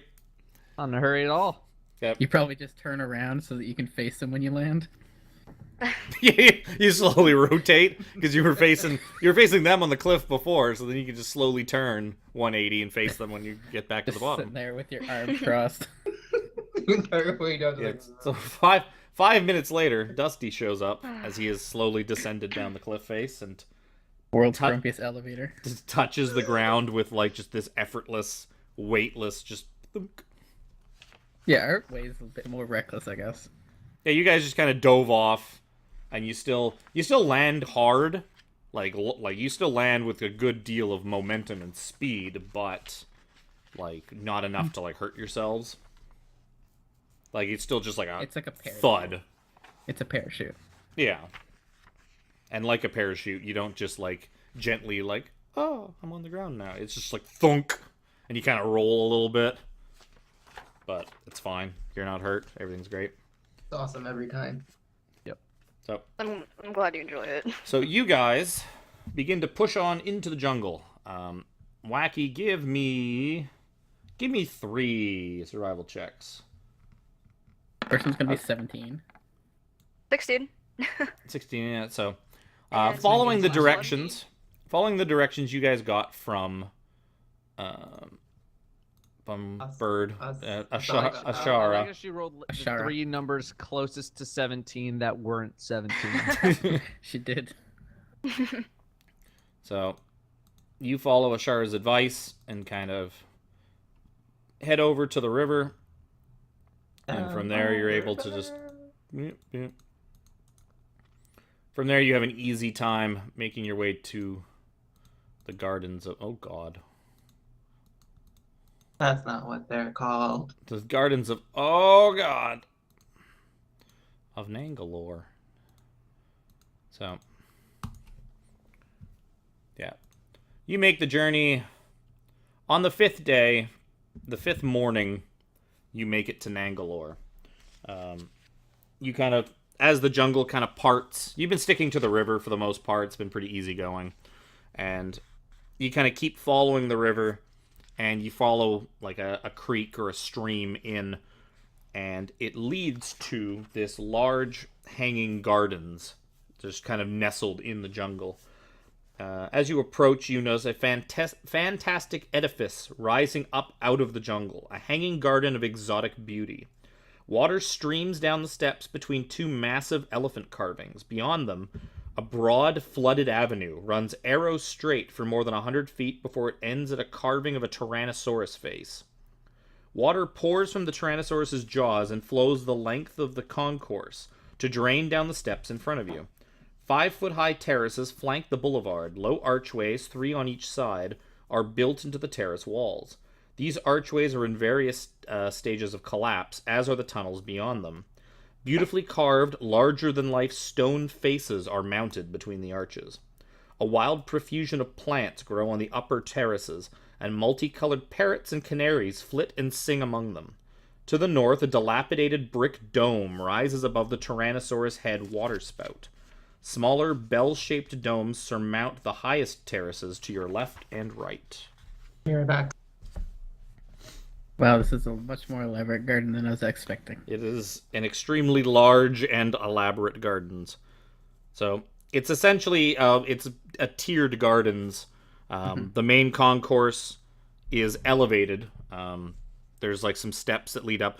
In front of you, the stream kind of goes into not a moat, but there's like a big flooded section in front of the hanging gardens that leads like the whole big flooded section is wider than the gardens themselves, sort of taking up the whole front of it. The hanging gardens sit up above like the floodlands, the lowest level being about 10 feet off the ground.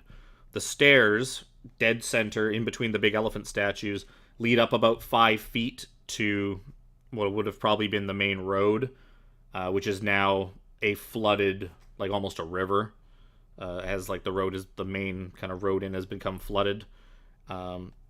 Flanking that are the archways that it mentioned in the description. They're sitting at about 10 feet up.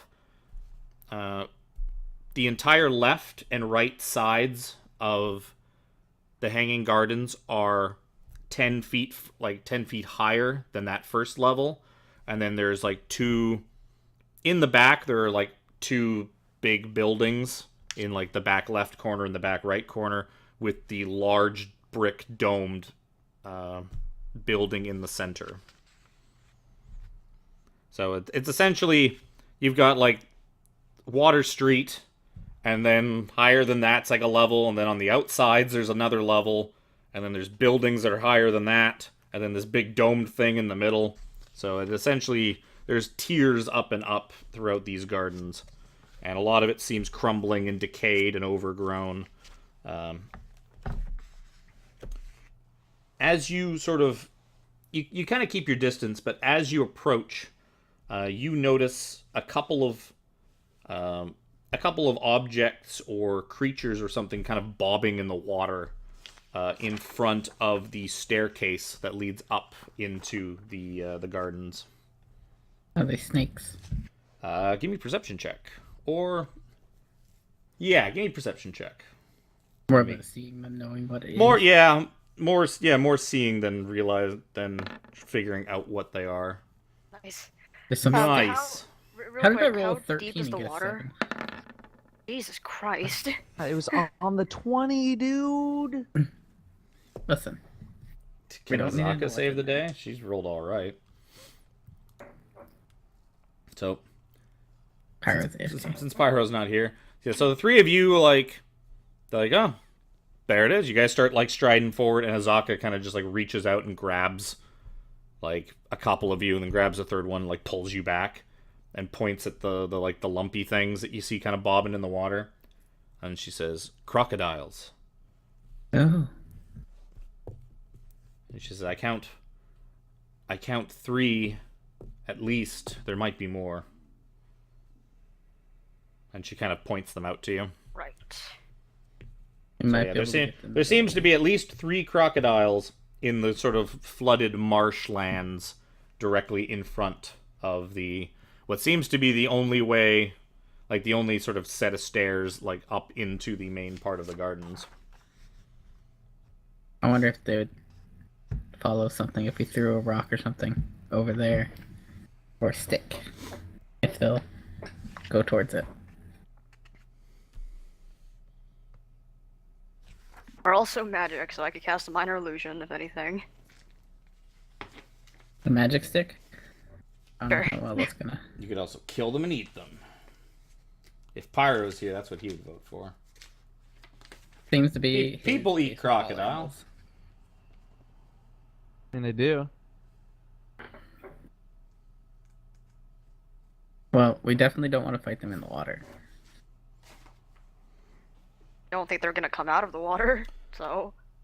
So I mean, if they're hungry enough, they will. True. yeah, so the water does not look particularly deep. You imagine it's probably only Knee deep 3 or 4 feet deep at the most, maybe. up to my neck.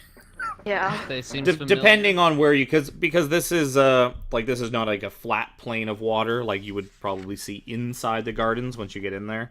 But like you see one of the crocodiles kind of move over to the left a bit, and then all of a sudden it's not just like the little head, like the whole rest of it kind of climbs up, and it seems to only be sitting in like a foot of water at the max. So the water seems to vary, but there are probably a few deep spots. But other than that, it's probably only like a foot or 2 deep. It seems to be, it's being kind of fed by the water. Like the water's kind of coming down trickling down the steps and kind of pooling into this.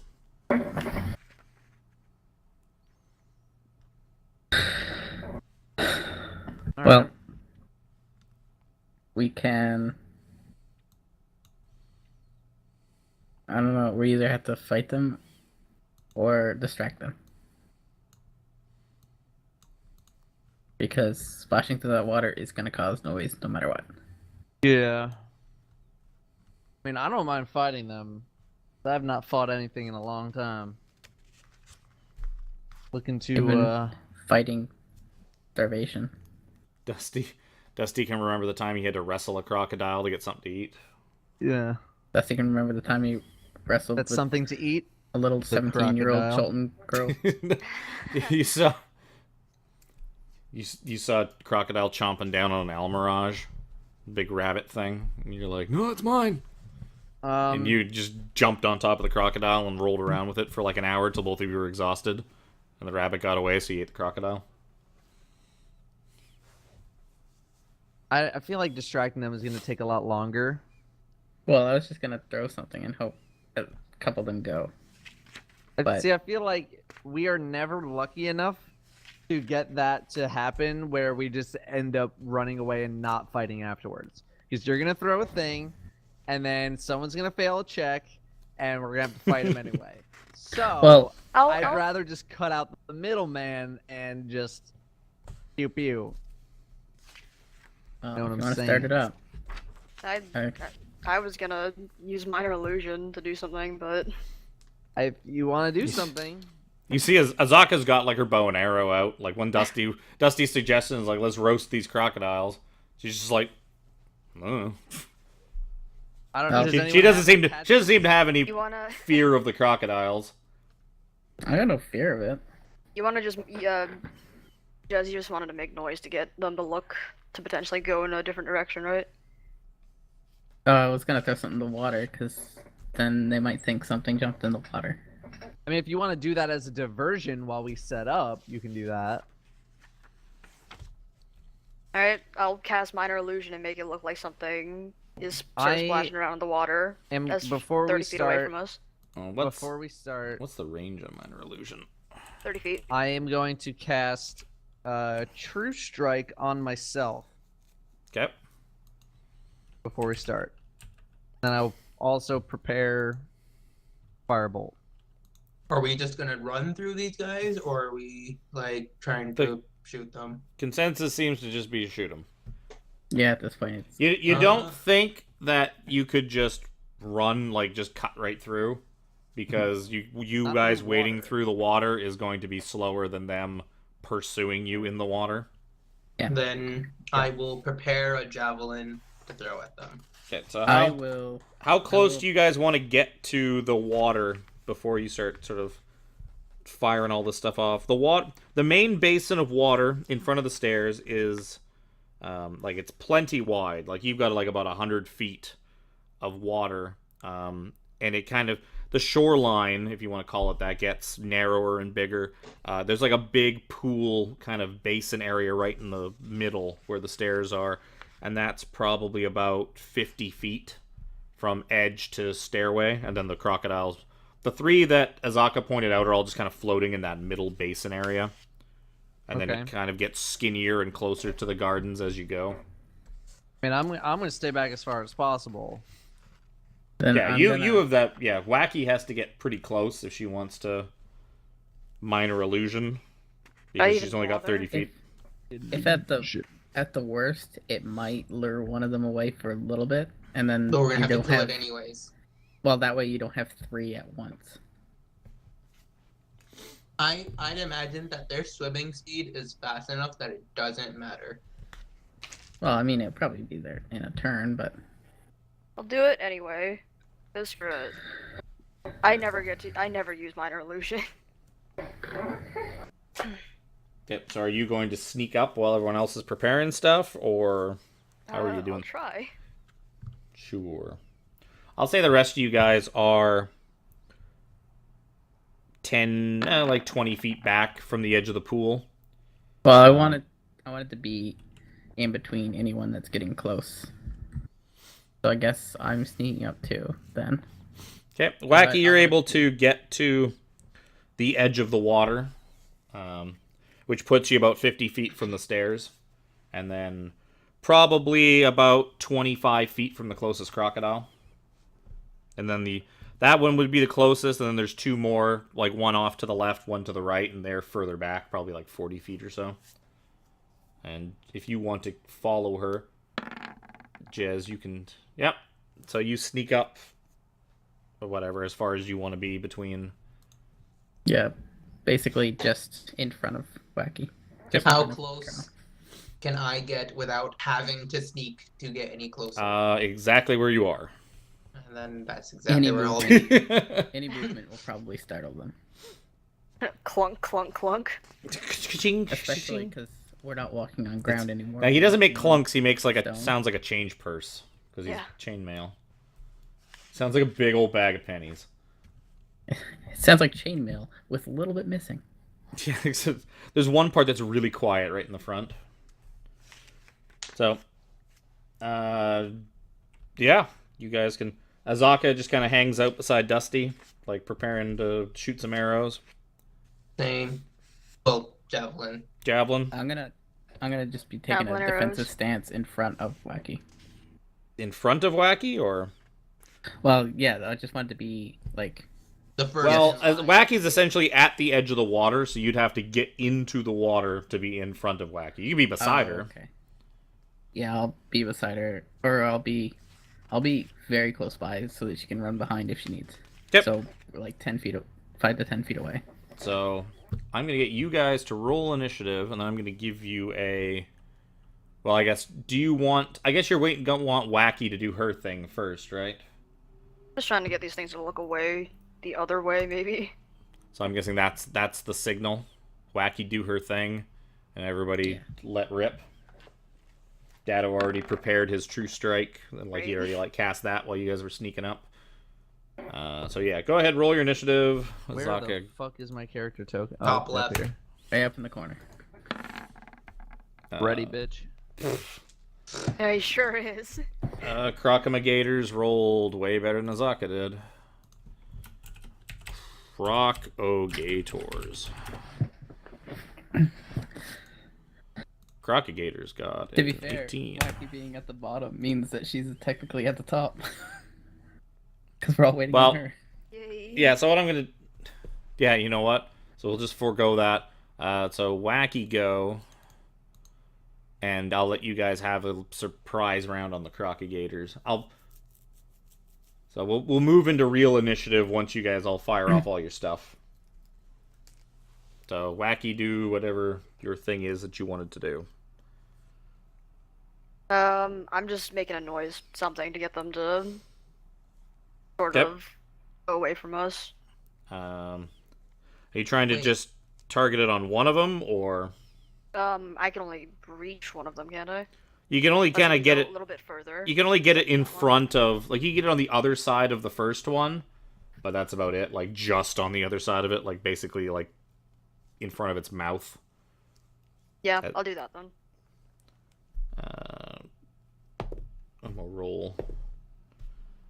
So, Oh, right. they all kind of notice it. You see the one in front of you. Do you have something in particular that you're trying to... Probably just the sound of something like splashing around the water. Something to sort of scare them almost, because it's been relatively quiet, I assume. So you see the one that you cast it right in front of it just starts chomping at the water, like right in front of it. Like its head kind of bobs up above the water and it just starts biting water, like where the sound came from. And the other two kind of start to like slither in towards the first one to kind of see what the hell's going on. And Oh, that's you guys. so Dusty, go ahead. Are we all throwing our shit now, or? Yep, I'm just doing it in order of initiative order. So you guys all essentially get an action. Well, Technically, the way surprise rounds work is basically the first round of combat. Some things are surprise, some things aren't. Yeah, The these. things aren't can go. The things not don't. Well, Yeah. that'll be my roll whenever it is. I already just clicked it. I'm going to firebolt the closest Yep. rock. Bam. Rock? Oh, croc. I thought you said rock, and I was like, what? Damn, a 1 and a 1. That is Double ones. double Okay, ones. good. Let's roll that advantage. True strike. It does nothing. Okay.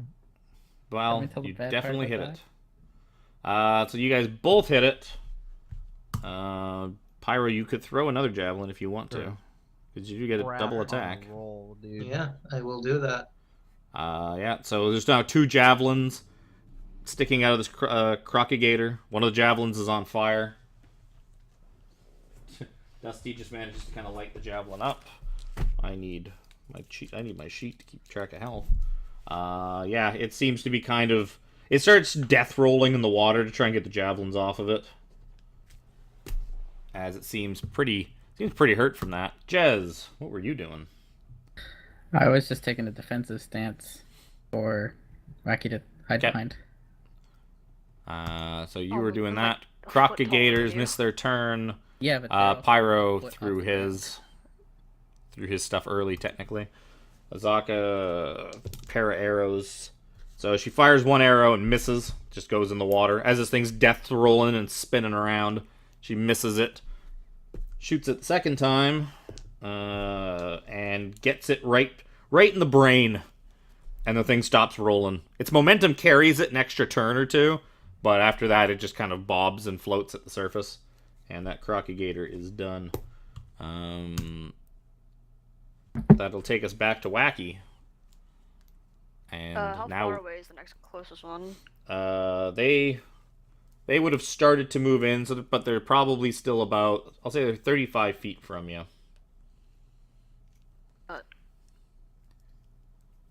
One's off to the left, one's off to the right. That's pretty good. I'll blast the one on the left. What is his AC? Oh, So the the second 11's one's not that a good. miss. But first one's definitely a hit for 9. It's such good damage too. Unless you want to move, we're gonna go to Dusty. Oh, stay here. So you see 2 crocodigators. You're not coming behind me? Oh, sure, I'll do that. Remember, you were at the water's edge. Yeah, right. Yep. Dusty, yo turn. Firebolt Yeah. the next one over. Oh. Yeah, so you blast at the one that Wacky blast at, and you scorch it in the face, and it roars and screams in pain, and just thrashes about in the water, and it struggles, and That's what I it did seems to your brother back in '92. to eventually the struggles Oh, stop, God. and it just kind of stops moving. And that crocodigator does not seem to be alive anymore. They seem to be very weak crocodiles. Or they're just plain possum. Well, they're also just crocodiles. I'm gonna keep They're not dinosaurs. Well, I guess technically they are. keeping my defensive stance. Okay. I'm guessing you're in dodge. Yeah, Is that the dodge. plan? Yeah, okay. So the crocodigators go. He's going to swim up. He can get just to Jez. And he's going to try and chomp onto Jez's leg. With disadvantage, like 15. That's not going to hit you. Nope. So I'm gonna assuming. swing back. So you swing back. And you hear some rustling in the bushes. And sort of off to the left of you, 15 is a hit. You do 7 damage to it. It'd be 10. Oh, So I didn't the see it. extra. Yeah, I didn't see the friggin' thing up there. So you do 10 damage to it. You see another crocodigator come barreling out from like a big chunk of underbrush way off to the left by the water's edge. And it comes like moving as fast as its tiny little legs can carry it. And it basically fills the space between the back group and the front group. So it's kind of moved in between and kind of pincered itself, which is not really a very good strategy, but he's just a fucking crocodile. I don't think animals. He's got an intelligence of 2. I mean, he's trying. He's trying his hardest. His legs are so small. He's like, ha! I got a pincer formation. It's like I have an orgy of targets to go after. Look at all this. There's so many. I'm gonna get them all. You How get flanked? far away is he from the back group? He's about 20 feet from you. I'm gonna rush up to him Okay. and go. Both of those are hits. And with 2 mighty blows, you slice the head off this poor crocodile. Damn, dude.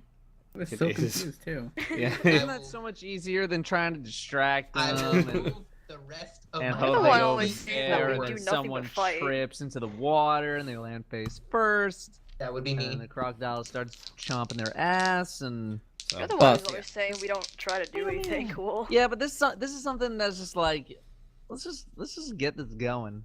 so Move Azaka the rest draws of my 2 more arrows, fires at the crocodile that advanced on Jez, misses once, hits it once, nails it in the side with an arrow, but crocodile lists, but it's still alive. Wacky. You see Back this off thing. a bit. This thing's like 10 feet in front of you, essentially. Yeah, back off a bit. Okay. And You Yes. blast it. You splinter the arrow, sending chunks of it just digging into the side of this crocodigator. Alidile? Alidile. It's this fucking alidile. And it just like thrashes about sideways and like back and forth and is dead. Dead alidile. And that is it. You guys kind of hang out for a minute, glancing around, and that seems to be all of them. Listening for more Yep. movement. I That's feel kind of bad. I don't. Crocodiles make I good. don't know, they're just meat. hanging out. Yes. Well, now I Pyro's don't mind. gonna eat them now. I don't mind Mhm. killing Well. these animals because Because They they would kill you if given the they opportunity. weren't defenselessly That's fair. they weren't defenselessly chewing on grass. I mean, they might have been. There could be grass under there. So I think that is where we're going to end it. You guys have cleared your path into the Hanging Gardens of Nangalore, and we will pick that up next week. So thank you guys for coming out. Hopefully no unexpected, just random weeks off like last week. Well, last week it was I had a ton of work, and I got like an hour's worth of sleep that night because I felt crappy all night. And so, like, that's why in the morning I was like, I know I'm going to put in like 12 hours and then run D&D off 1 hour of sleep. I can't do it.